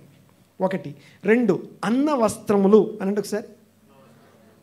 తినటానికి తిండి, వస్త్రాలు ధరించుకోండి, చాలు, మీరు చాలా సౌందర్యవంతులు అని చెప్తాడు. ఈ ఎక్స్ట్రాలు ఏం అవసరం లేదు. మీకు ఏది యాడ్ చేసినా మీకేం సౌందర్యం రాదు అని చెప్పబడుతుంది. ఓకే, నేను కాదు ఇవి. సో దేవుని వాక్యంలో ఉన్న విషయాలు, ఈవెన్ కొత్త నిబంధనలో, నేనేమి జూస్ పర్స్పెక్టివ్ లేకపోతే ఏదో చెప్పట్లేదు, దేవుని వాక్యమే అర్థమవుతుంది కదా మాట్లాడి. నేను చెప్పేది ఏంటంటే ఒకసారి, సో తగుమాత్రపు వస్త్రధారణ లేదా అన్న వస్త్రాలు, తినటానికి తిండి, వస్త్రాలు ధరించుకోండి, మీరు చాలా అందంగా ఉంటారు అని ఉంది. సరే, ఆ రెఫరెన్స్లన్నీ ఇప్పుడు నేను చూపించలేను, కానీ బట్ పాయింట్ ఏంటంటే వాళ్ళు వాటన్నిటి మీద ఉన్నటువంటి ఆశని పాతిపెట్టి వచ్చారు, దాచిపెట్టి కాదు. అది ఏంటది? సమాధి చేసి బయలుదేరి వచ్చారట. ఎలాగైతే భర్తిమై తన వస్త్రాన్ని పారేసి వచ్చాడో, యాకోబు ఇప్పుడు ఒక్కడు కాదు, పోయేటప్పుడు ఒక్కడే వెళ్ళాడు. ఆ మందిరం దగ్గర పోయేటప్పుడు ఆ మందిరం యొక్క రాయి నిలబెట్టి నూనె పోసి ఇది మందిరం అన్నాడు. మందిరం అని ఇప్పుడు ఇక్కడి నుంచి ఎక్కడికి వెళ్ళాడు? హారాను పద్దనరాంకి వెళ్ళి 20 సంవత్సరాల తర్వాత తన భార్యలు, పిల్లలు, తర్వాత మందలు, ఆస్తులు, తర్వాత ఆ యొక్క ఏమంటారంటే పనివారు, వీళ్ళందరినీ కూర్చోబెట్టి చెప్తున్నాడు, మనము దేవుని వద్దకు వెళ్ళాలి అనండి ఒకసారి మాట. కొంచెం గట్టిగా అనండి ఒకసారి. బేతేలుకు దేవుని ఇంటికి వెళ్ళబోతున్నాం, ఇవన్నీ ఉంటే పోవద్దు అక్కడికి, అవి తీసి పడేయాల్సినట్టు పడేసి పాతి పెట్టి విసిరి కొట్టి రండి బయలుదేరదాం అని చెప్తున్నాడు. ఆమెన్. దేవుని వద్దకు రండి, అప్పుడు ఆయన, చెప్పాలి ఒకసారి, దేవుని వద్దకు రండి, అప్పుడు ఆయన మీ వద్దకు వస్తాడు. అందులో ఈ యొక్క విసిరి పారేయడం లేకపోతే తీసేయడం అనేవి ఒకటి. తర్వాత దీంట్లోనే ఇంకో పాయింట్ కూడా చెప్తాను. 4వ పాయింట్ ఏంటంటే శుద్ధించుకోవడం అని రాస్తుంది, పరిశుద్ధపరచుకోవడం అని రాస్తుంది. ఆ పారేయడాన్ని పరిశుద్ధపరచుకోవడం, సపరేట్ చేసుకోవడం అని అర్థం. వారట తమ వస్త్రాలు, చదవండి ఒకసారి, మళ్ళీ ఒకసారి చదవం ఒకసారి. ఆదికాండం 35వ అధ్యాయం 2వ వచనం. యాకోబు తన ఇంటి వారితోనూ తన యొద్దనున్న వారందరితోనూ మీ యొద్దనున్న అన్య దేవతలను పారవేసి మిమ్మును మీరు శుచిపరచుకొని శుభ్రపరచుకోండి, ప్యూరిఫై చేసుకోండి అని అర్థం. తర్వాత మీ వస్త్రములను మార్చుకొనుడి. మనము లేచి బేతేలునకు వెళ్ళుదము. నా శ్రమ దినమున నాకు ఉత్తరం ఇచ్చి నేను వెళ్ళిన మార్గమున నాకు తోడయుండిన దేవునికి బలిపీఠమును దేవునికి ఆ ఇంటికి వెళ్ళి నేను బలిపీఠం కట్టి బలులు అర్పించి ప్రార్థన చేయాలి, సమర్పించుకోవాలి. సమర్పణ అనండి ఒకసారి. ఓకే, ఆ సమర్పణ చేసుకోవడమే శుచి అని అర్థం. సమర్పణ అనండి ఒకసారి. ఓకే, ఇది నా సమర్పణ, ఇది నేను వాడను, ఇది నేను ముట్టుకోను, ఇది నేను చెయ్యను, ఈ వస్త్రంతో నాకు పని లేదు, ఇవి నాకు సమాధితో సమానం అని ఎక్కడెక్కడ పడేసి రావడం, దాన్ని సమర్పణ అంటాం. దీన్నే సో శుచి సమర్పణ రెండు ఒకటే. అక్కడ వాటితో బయలుదేరాడు. ఇది ఎన్నోది? ఇది 4వ విషయం. ఇంకొక విషయాన్ని జ్ఞాపకం చేసుకుందాం, త్వరగా గమనించండి ఒకసారి. ఇక ఇంకొక మాట మీకు ఇక్కడ జ్ఞాపకం చేస్తాను. దేవునికి స్తోత్రం కలుగునుగాక. 100వ కీర్తన, ఇది చదవండి ఒకసారి. హెబ్రీ పత్రిక 11వ అధ్యాయం 6వ వచనం. హెబ్రీ పత్రిక 11వ అధ్యాయం 6వ వచనం. హెబ్రీ పత్రిక 11వ అధ్యాయం 6వ వచనం. విశ్వాసము లేకుండా దేవునికి ఇష్టులై ఉండుట అసాధ్యము. దేవుని యొద్దకు వచ్చువాడు ఆయన ఉన్నాడు అని రావాలి. తన్ను వెదుకు వారికి ఫలము దయచేవాడు అని నమ్మి రావాలి. రైట్, దీన్ని ఏమంటామంటే యాంటిసిపేషన్ అంటాం, ఎక్స్పెక్టేషన్ అంటాం, ఆశతో రావాలి. Okay, having good opinion of God. దేవుని యొద్దకు వచ్చేటప్పుడు దేవుని గురించిన ఒక మంచి అభిప్రాయంతో రావాలి. గుడ్ ఒపీనియన్ అనండి ఒకసారి. మంచి అభిప్రాయంతో రావాలి. ఎలాంటి అభిప్రాయం అంటే, నేను ఎక్కడికి వెళ్తున్నాను అంటే సమాజంలో ఏదో కూర్చొని 4 పాటలు పాడుకొని ఏదో 4 మాటలు వినేసి రావడానికి కాదు. దేవుని యొద్దకు వెళ్తున్నాను, జీవం కలిగిన దేవుని సన్నిధికి నేను వెళ్తున్నాను. ఆ సన్నిధికి వెళ్ళేటప్పుడు ఎలా రావాలంటే విశ్వాసంతో, యాంటిసిపేషన్, ఆశతో రావాలి. ఇందాక భర్తమే గురించి మాట్లాడుకున్నాం కదా. భర్తమే ఎలా వచ్చాడంటే, నేను వెళ్ళి మళ్ళీ వచ్చాక ఇలాగే ఉండను, ఇంకా ఇప్పుడు వెళ్తున్నట్టే మళ్ళీ వచ్చేటప్పుడు నేను ఇలాగే ఉండను. ఎలా వెళ్తున్నామో అలాగే రామాయణ దగ్గరికి వెళ్ళినప్పుడు. ఆమె అనండి గట్టిగా, మరి ఎందుకు పాస్టర్ గారు మాకేం జరగట్లేదు అంటే, వచ్చేది మార్చుకోండి, పోయేది అదే మారుద్ది. ఆ వచ్చే విధానాన్ని మార్చుకుంటే మనం తిరిగి వెళ్ళేది మారుద్ది అని చెప్తున్నాను.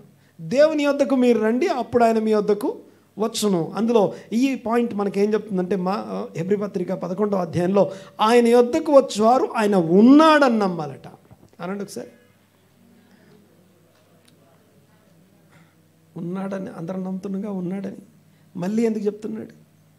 ఆయన ఉన్నాడని. ఓకే, ఏదన్నా జరగగానే దేవుడు నువ్వు ఉన్నావయ్యా అంటాం, అది కాదు. ఏదో జరిగినప్పుడు ఉన్నాడు కాదు. చూడండి ఒకసారి, మన మధ్యలో ఉన్నాడని నమ్మడం. అనండి ఒకసారి, కొంచెం గట్టిగా నాలి. నాకు కనపడతలేదు కదా, నాకు అనిపిస్తలేదు కదా, అది ఫీలింగ్ కాదు. 2 3 నా నామన కూడి ఉంటే వారి మధ్యలో నేను ఉంటానని ఆయన వాగ్దానం చేశాడు. నీకు అనిపించినా అనిపించకపోయినా ఆయన ఉంటాడు. ఆ వచ్చేవాడు ఉన్నాడని నమ్మి రావాలట. యాంటిసిపేషన్ అనగా ఆశతో, తన్ను వెదకు వారికి ఫలము దయచేవాడు అని ఆశతో రావాలి. ఆమెన్. దేవునికి స్తోత్రం కలుగునుగాక. చూడండి ఒకసారి, యాంటిసిపేషన్ అనగా ఒక గుడ్ ఒపీనియన్, ఆయన గురించినటువంటి ఒక మంచి అభిప్రాయంతో రావాలి. ఇంకెన్ని రోజులు పోయినా ఎందుకు పోవాలి, ఎవరు ఏమనుకుంటారో, లేకపోతే అటెండెన్స్ వేయడం కోసమా, లేకపోతే కనపడడం కోసమా, ఇవన్నీ కాదు. కానీ దేవుని సన్నిధిలో ఆయన నా కోసం ఉన్నాడు, ఈ విషయం కోసం ఉన్నాడు, మన మధ్యలో ఉన్నాడని నమ్మి ఆయన దగ్గరికి రావాలి. యాంటిసిపేషన్, ఎక్స్పెక్టేషన్, ఫెయిత్, హోప్, వీటన్నిటిని ఇక్కడ మాట్లాడతాం. దేవునికి స్తోత్రం కలుగునుగాక. ఇంకొక విషయాన్ని మనం జ్ఞాపకం చేసుకుందాం. ఎన్నైనా ఇప్పటిదాకా 5 6 చూడండి ఒకసారి. 100వ కీర్తన 4వ వచనం. వచ్చేటప్పుడు ఇంకోటి కూడా చూడాలి మనం. 100వ కీర్తన 4వ వచనం.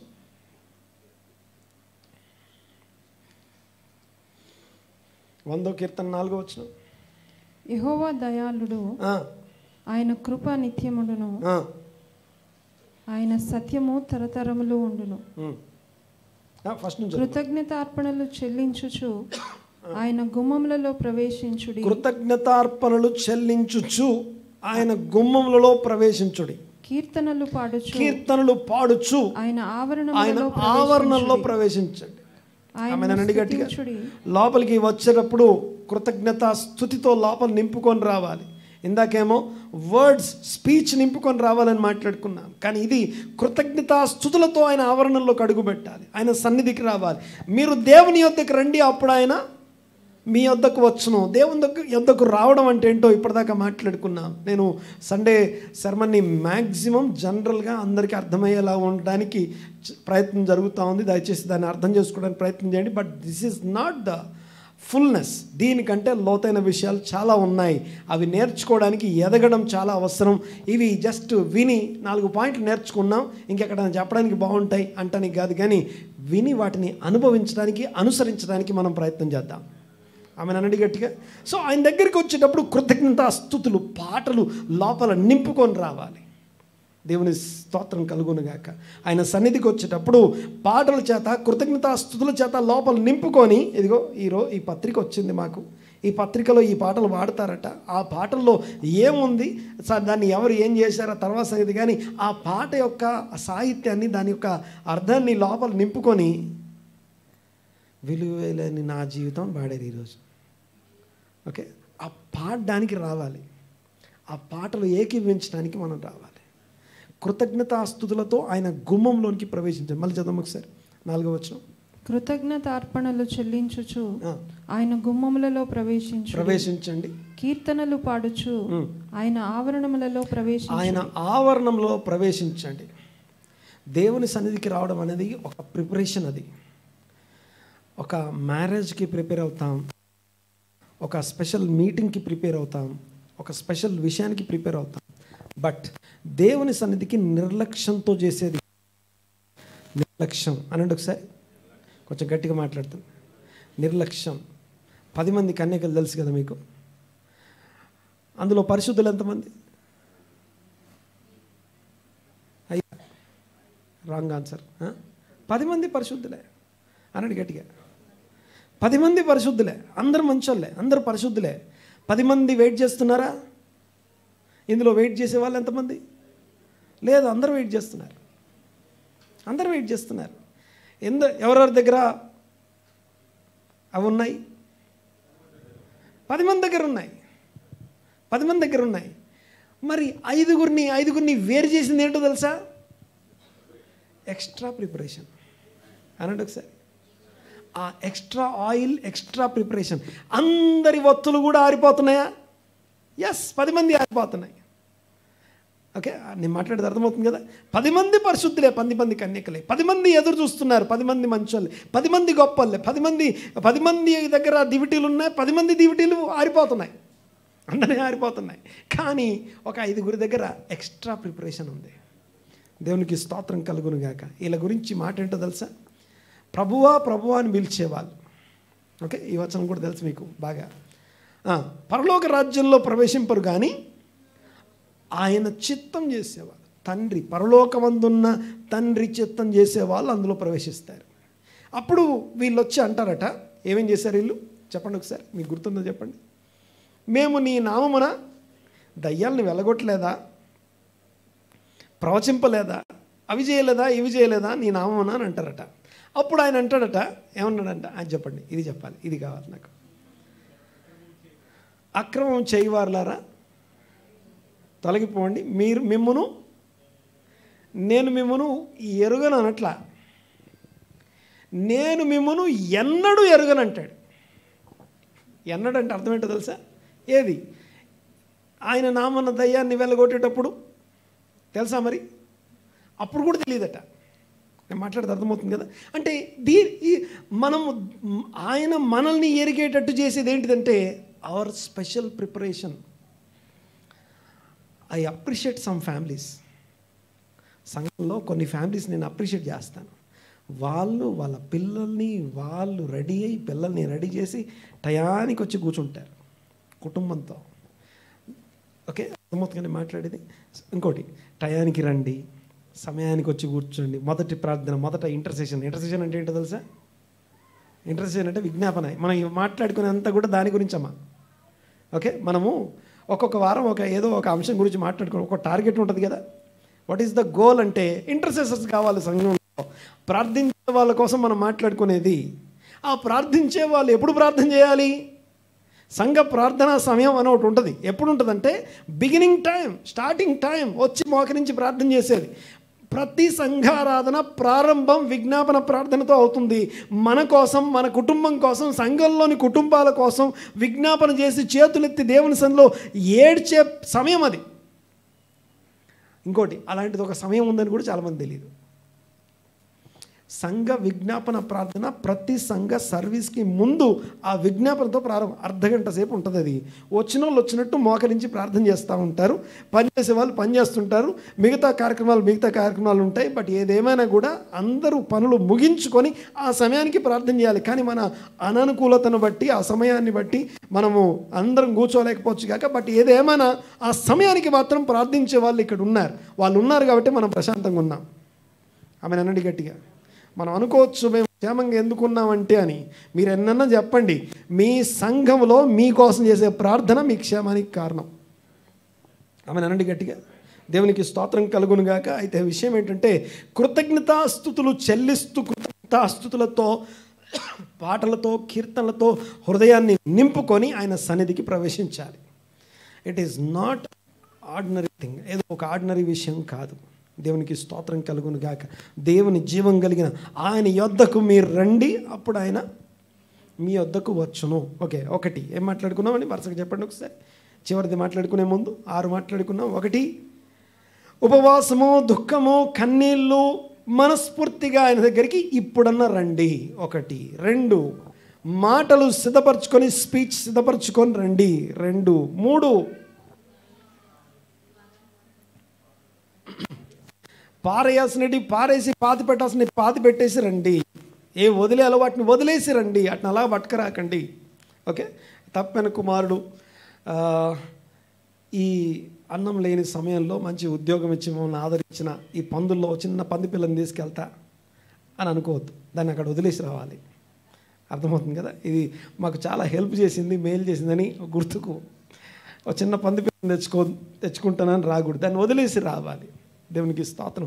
ఆ తర్వాత ఎన్ని మాట్లాడుకున్నాం? 3, 4. ప్యూరిఫై చేసుకోండి. ఓకే, శుద్ధి చేసుకొని, శుచి చేసుకొని, ప్యూరిఫై చేసుకొని రండి అంటాడు. తర్వాత 4, 5. ఓకే, విశ్వాసము, నిరీక్షణ, యాంటిసిపేషన్, ఆశతో రావాలి. ఉన్నాడని నమ్మి రావాలి. నా కోసం ఉన్నాడని నమ్మి రావాలి. ఇక తర్వాత 6వది కృతజ్ఞతలు. కృతజ్ఞతాస్తుతుల చేత లోపల నింపి రావాలి. ఇక లాస్ట్ అండ్ ఫైనల్ ఆఖరిది 7వది ఏంటంటే, చదవండి ఒకసారి. ద్వితీయోపదేశకాండం 16వ అధ్యాయం 16, 17 వచనాలు. డ్యూటరానమీ 16, 17.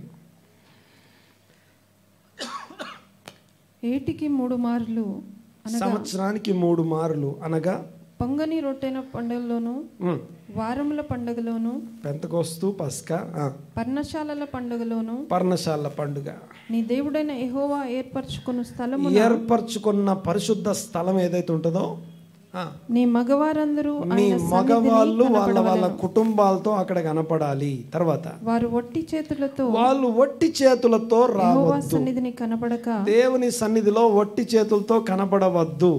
నీ దేవుడైన యెహోవా నీకు అనుగ్రహించిన, ఏం తీసుకురావాలి? నీ దేవుడైన యెహోవా నీకు అనుగ్రహించిన దీవెన చొప్పున ప్రతి వాడును తన శక్తి, తనకున్నటువంటి సామర్థ్యం, తన శక్తి కొలది ఇయ్యవలను. ఏదో ఒకటి తీసుకొని రావాలి దేవుని సన్నిధికి. దేవుని సన్నిధికి ఒట్టి చేతులతో రావద్దు. అనండి ఒకసారి మాట. దేవుడు మనకి ఇచ్చిన దాంట్లో నుంచి ఏదన్నా పట్టుకొని రావాలి, ఏదన్నా తీసుకొని రావాలి. ఒట్టి చేతులతో కానుకలు రావాలి అనేది చివరి విషయం. ఈ 7 విషయాలు మాత్రమే కాదు, వీ హ్యావ్ మెనీ థింగ్స్, చాలా ఉన్నాయి ఇంకా. అవన్నీ కాదు, కానీ ఈ రోజుకి ఈ 7 విషయాలు మాత్రం నేను జ్ఞాపకం చేస్తున్నాను. దేవునికి మహిమ కలుగును గాక. ఈ 7 విషయాలను ఒక్కసారి మనసులో ఉంచుకొని ధ్యానపూర్వకంగా కొద్ది నిమిషాలు ప్రార్థన. నేను ఇంకా ఎక్కువ ఎక్స్ప్లెనేషన్ ఇవ్వను దీని గురించి. ఈ యొక్క ఉట్టి చేతులతో రావడం అనే దాని గురించి ఒక్క మాట చదివేసి మనం ప్రార్థనలోకి వెళ్ళిపోదాం. ఇది కూడా చదవండి ఒకసారి. ద్వితీయోపదేశకాండం 8వ అధ్యాయం 18వ వచనం చదవండి ఒకసారి. డ్యూటరానమీ 8:18. ఈ ఒక్క మాట. నీ దేవుడైన యెహోవాను జ్ఞాపకం చేసుకోవాలి. ఏలయనగా తాను నీ పితరులతో ప్రమాణము చేసినట్లు తన నిబంధనను నేటి వలె స్థాపించవలనని మీరు భాగ్యము సంపాదించుకోవాలి. భాగ్యము అన్న దగ్గర ఏమనుంది ఇంగ్లీష్లో? వెల్త్. మీరు ధనము, భాగ్యము సంపాదించుకోవడం కోసం సామర్థ్యము, ఎబిలిటీ, కెపాసిటీ, సామర్థ్యం కలుగజేయువాడు ఆయనే. తర్వాత నీవు ఏమాత్రమైనను నీ దేవుడైన యెహోవాను మరచి ఇతర దేవతలను దేవుణ్ణి మర్చిపోవడం అనండి ఒకసారి. దేవుణ్ణి మర్చిపోవడం అంటే ఏమనుకుంటామంటే దేవుణ్ణి మేము ఎప్పుడు మర్చిపోతాం అంటారు మీరు. ఎక్కడ మర్చిపోతామో చూపిస్తాను చూడండి ఒకసారి. ఇతర దేవతలు అంటే కూడా ఇంకేదో మీనింగ్ కాదు దానికి. తర్వాత చదవం ఒకసారి. పూజించి నమస్కరించిన ఎడల మీరు నిశ్చయముగా నశించిపోతారు. దాని ముందు వచనం చదవ, 15వ వచనం చదవ. మా సామర్థ్యము తిని తృప్తి పొందిన తర్వాత తుదకు నీకు మేలు చేయవలెనని. ఎన్నో వచనం అది? 16. 16. ఎస్ చదువు. తుదకు నీకు మేలు చేయవలనని నిన్ను అణచుటకును శోధించుటకును నీ పితరులు ఎరుగని మన్నాతో అరణ్యమున నిన్ను పోషించెను. అయితే మీరు మా సామర్థ్యము మా బాహుబలము ఇంత భాగ్యము మాకు కలుగజేసిన భాగ్యము, ఈ భాగ్యమంతా సంపాదించుకోవడం మా సామర్థ్యం, మా ఎబిలిటీ, మా తెలివి, మా జ్ఞానం, మా చదువు, మా అనుభవం అని కనుక అనుకుంటుంటే అక్కడ మనం మర్చిపోయే దేవుణ్ణి. అది మనం మర్చిపోయే ఏరియా, దేవుణ్ణి మర్చిపోయే సందర్భం అది. ఆ మాట వచ్చింది, ఆ ఆలోచన వచ్చింది అంటే మనం దేవుణ్ణి మర్చిపోయాం. నేను రాత్రి పగలు కష్టపడ్డాను, నేను కిలోమీటర్లు ప్రయాణించాను, నేను ఎంతో శ్రమపడ్డాను, చెమటగార్చాను, చాలా ఇబ్బంది పడ్డాను, అన్ని దాటి ఇక్కడికి వచ్చాను అంటున్నామంటే వచ్చింది కరెక్టే, కానీ నడిపించింది దేవుడు. ఆమె నండి గట్టిగా. సో ఆ సామర్థ్యం కలుగజేసిన దేవుని సన్నిధికి వెళ్ళేటప్పుడు ఒట్టి చేతులతో వెళ్ళొద్దు.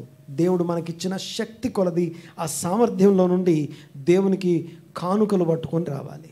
ప్రార్థన చేద్దాం, అందరం లేచి పెడదాం. ఒకసారి 7 విషయాల్ని ఒక్కసారి మనసులోకి ఒక్కొక్క విషయాన్ని తెచ్చుకుంటాం. ప్రతి ఒక్కరు కూడా తలలు దించి తలలు వంచుకొని కళ్ళు మూసుకొని నీ సన్నిధిలో నిలబడే అర్హత నాకు లేకపోయినప్పటికీ అవకాశం ఇచ్చిన కృపగలిగిన దేవా అని ఒక్కొక్క విషయాన్ని బట్టి ప్రతి ఒక్కరు ప్రార్థన చేస్తారు. ఎవరు కూడా మౌనంగా ఉండొద్దు, లేదా ఇటు అటు తిరగొద్దు.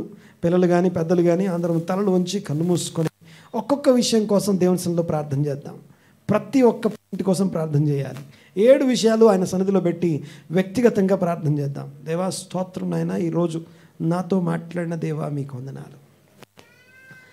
కార్యములు స్వల్పమును అల్పమునై ఉన్నప్పుడు వాటిని నిర్లక్ష్యం చేసిన వాడు ఎవడు అన్న మాటను బట్టి మీకు వందనాలు. ఇదిగో స్తోత్రం నాయనా, మీ సన్నిధిని మేము నిర్లక్ష్యం చేయక, మీ సన్నిధిని మేము అల్పమైనదిగా ఎంచక ఘనముగా ఎంచి మీ యొద్దకు రావడం ఎలాగో మాకు బోధపరిచినందుకు మీకు వందనాలు. స్తోత్రం నాయన. కండిషన్స్ని మాకు బోధపరిచినందుకు మీకు వందనాలు. దేవుని యొద్దకు రండి, అప్పుడు ఆయన మీ యొద్దకు వస్తారన్న మాటను బట్టి మీకు వందనాలు. అపవాదిని ఎదిరించండి, దేవునికి లోబడి ఉండండి, అపవాదిని ఎదిరించండి, అప్పుడు వాడు మీ యొద్ద నుండి పారిపోవును అన్న మాటను బట్టి మీకు వందనాలు. Thank you lord. ప్రభు సన్నిధికి మిమ్మల్ని మీరు తగ్గించుకోండి, అప్పుడు ఆయన మిమ్మల్ని హెచ్చించును అన్న మాటను బట్టి మీకు వందనాలు. క్షమించుడి, క్షమించబడతారు అన్న మీ మాటను బట్టి మీకు వందనాలు. నేను క్షమించని ప్రతిసారి నా పాపము నాకు నిలిచి ఉన్నది అని పదే పదే జ్ఞాపకం చేస్తున్నందుకు మీకు వందనాలు. అప్పుడు అని ఇదిగో ఆ కండిషన్స్ని ఈరోజు మాట్లాడుకోవడానికి కృపనిచ్చారు. దాన్ని బట్టి మీకు వందనాలు. స్తోత్రం నాయన. మీ వద్దకు రావడం గురించిన 7 విషయాలను బట్టి కృతజ్ఞత చెల్లిస్తున్నాం. అందరం మాట్లాడదాం, అందరం ప్రార్థన చేద్దాం, నోరు తెరిచి దేవునికి స్తోత్రం చెల్లిద్దాం. ఎవరైనా సరే మీ దేవునితో, మీరు ఏ దేవుని దగ్గరికి వచ్చి ఉన్నారో ఆ దేవునితో మాట్లాడండి. ఒక్కొక్క పాయింట్ పెట్టి ప్రార్థన చేయండి. దేవా మీకు వందనాలు నాయన. దుఃఖంతో, కన్నీళ్లతో, ఉపవాసంతో మీ వద్దకు రావాలి, ఎప్పుడైనా రండి అని పిలిచినందుకు మీకు వందనాలయ్యా. ఇదిగో రండి, ప్రయాసపడి భారం మోసుకుంటున్న సమస్త జనులారా నా యొద్దకు రండి అని పిలుస్తున్న మీ పిలుపుకు లోపలి మీ వద్దకు ఈరోజు రావడం మరొకసారి, ఇకనైనా రండి అని పిలిచినందుకు మీకు వందనాలు, వందనాలు, వందనాలు. స్తోత్రం అని మాట్లాడదాం, అర్థం చేద్దాం. ఎవరు మౌనంగా ఉండొద్దు. దేవా స్తోత్రం నాయన, మీకు వందనాలు. ఈరోజు నాతో మాట్లాడినందుకు మీకు వందనాలు. ఉపవాసంతో, దుఃఖంతో, కన్నీళ్లతో మనస్ఫూర్తిగా రావడం గురించి నాతో మాట్లాడినందుకు మీకు వందనాలయ్యా. అనేక మార్లు ఏదో వెళ్ళాలి కాబట్టి, ఏదో అందరు అంటున్నారు కాబట్టి, అందరికి కనపడాలి కాబట్టి, రాలేదు అనుకుంటారేమో అని ఇదిగో రకరకాల విషయాల్లో నుంచి మేము వచ్చామేమో. ఈరోజు మనస్ఫూర్తిగా రావాలని ఒక తీర్మానం చేసుకుంటున్నాం నాయన. మీ సన్నిధికి మేము మనస్ఫూర్తిగా వచ్చుదుముగాక. మనస్ఫూర్తిగా వచ్చే కుటుంబాల చేత సంఘము నింపబడునుగాక. వందనాలు, వందనాలు, స్తుతులు, స్తోత్రం నాయన. ఈ సమయంలో ఇలాగా ప్రార్థన చేయడానికి వాక్యమును మాకు ఇచ్చినందుకు మీకు వందనాలు. మాట్లాడదాం. ఎవరు మౌనంగా ఉండొద్దు. దేవా స్తోత్రం నాయన, మీకు వందనాలు. రెండో దానికోసం ప్రార్థన చేద్దాం. రెండవ అంశం కోసం ప్రార్థన చేద్దాం. రెండవ పాయింట్ కోసం ప్రార్థన చేద్దాం. వందనాలు, స్తోత్రం నాయన. Thank you lord. మాటలు సిద్ధపరచుకొని రావాలన్న మాటను బట్టి మీకు వందనాలయ్యా. చాలాసార్లు ఏ మాటలు లేకుండా క్యాజువల్గా ఊరికి అలా వచ్చేసి నిలబడ్డాం నాయన. నా ఆవరణలను తొక్కడానికి మీకు పర్మిషన్ ఇచ్చింది ఎవరన్న మీ మాటను బట్టి మీకు వందనాలు. ఇదిగో మేము మాట సిద్ధపరచుకొని జీవం కలిగిన దేవుని సన్నిధితో ఏం మాట్లాడాలో ఇదిగో ఈ మాట పెట్టి ప్రార్థన చేస్తానని, మాట పెట్టి నేను దేవా నాతో మాట్లాడని ప్రార్థన చేస్తానని, ఇదిగో ఈ మాట పెట్టి నిన్ను స్తుతిస్తానని సిద్ధపరచుకొని మీ సన్నిధికి రావడానికి మాకు కృపనిచ్చినందుకు మీకు వందనాలు. ఇదిగో దావీదు మాటను బట్టి మీకు వందనాలు. ఉదయమున మీ సన్నిధిని ఎదుర్కోవడం కోసం రాత్రంతా మాటలు సిద్ధపరచుకుంటున్నాను. మాటను బట్టి మీకు వందనాలు దేవా, మీకు వందనాలు, స్తోత్రం. నేను మాటలు సిద్ధపరచుకొని మీ సన్నిధికి రావడానికి సంఘానికి కృప దయచేయమని వేడుకుంటున్నాం నాయన. వందనాలు, స్తుతులు, స్తోత్రం నాయన. అలాగే వందనాలు ప్రభువా. మూడో అంశం కోసం ప్రార్థన చేద్దాం. Thank you lord. చేయాలి, ప్రార్థన చేయాలి. Thank you lord, thank you lord. మూడో అంశం కోసం ప్రార్థన. హల్లెలూయా, హల్లెలూయా. స్తోత్రం, స్తోత్రం, స్తోత్రం నాయన, మీకు వందనాలు.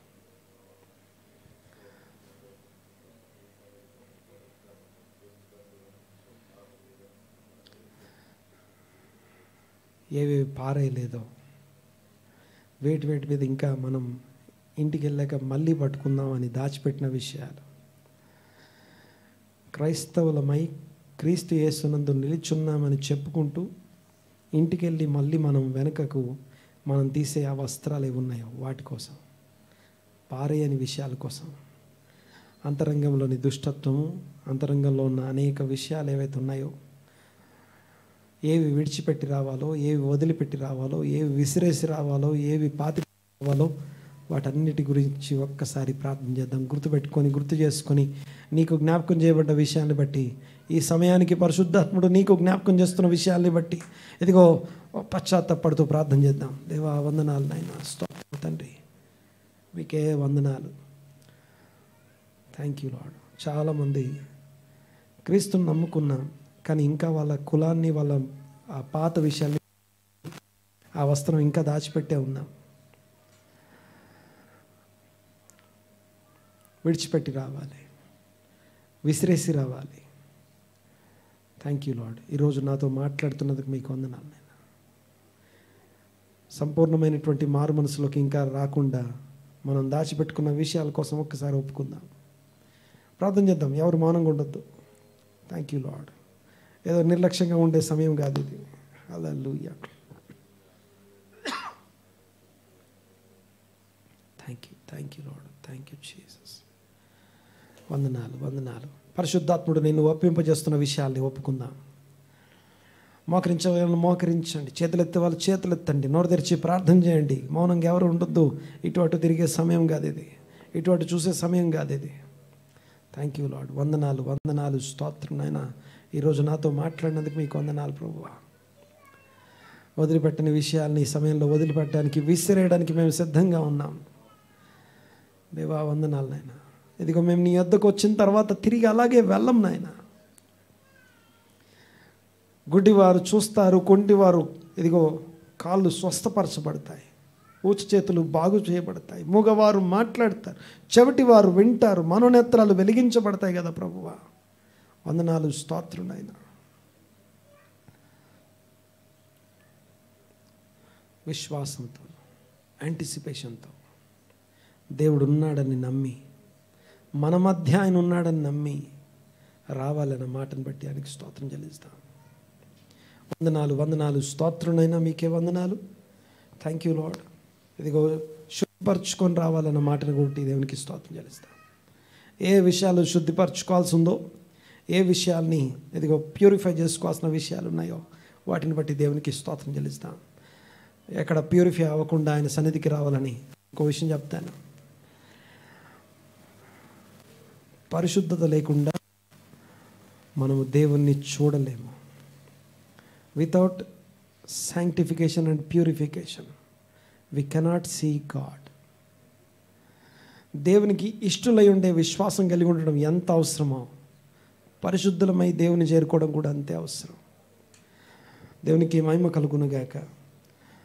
ఇక కృతజ్ఞతాస్తులతో నింపుకొని ఆయన సన్నిధికి రావాలని ఆ మాటను కూడా ఒక్కసారి దేవునికి స్తోత్రం చెల్లిస్తాం. ఇక చివరిగా ఒట్టి చేతులతో రావద్దన్నారు కదా ప్రభువా.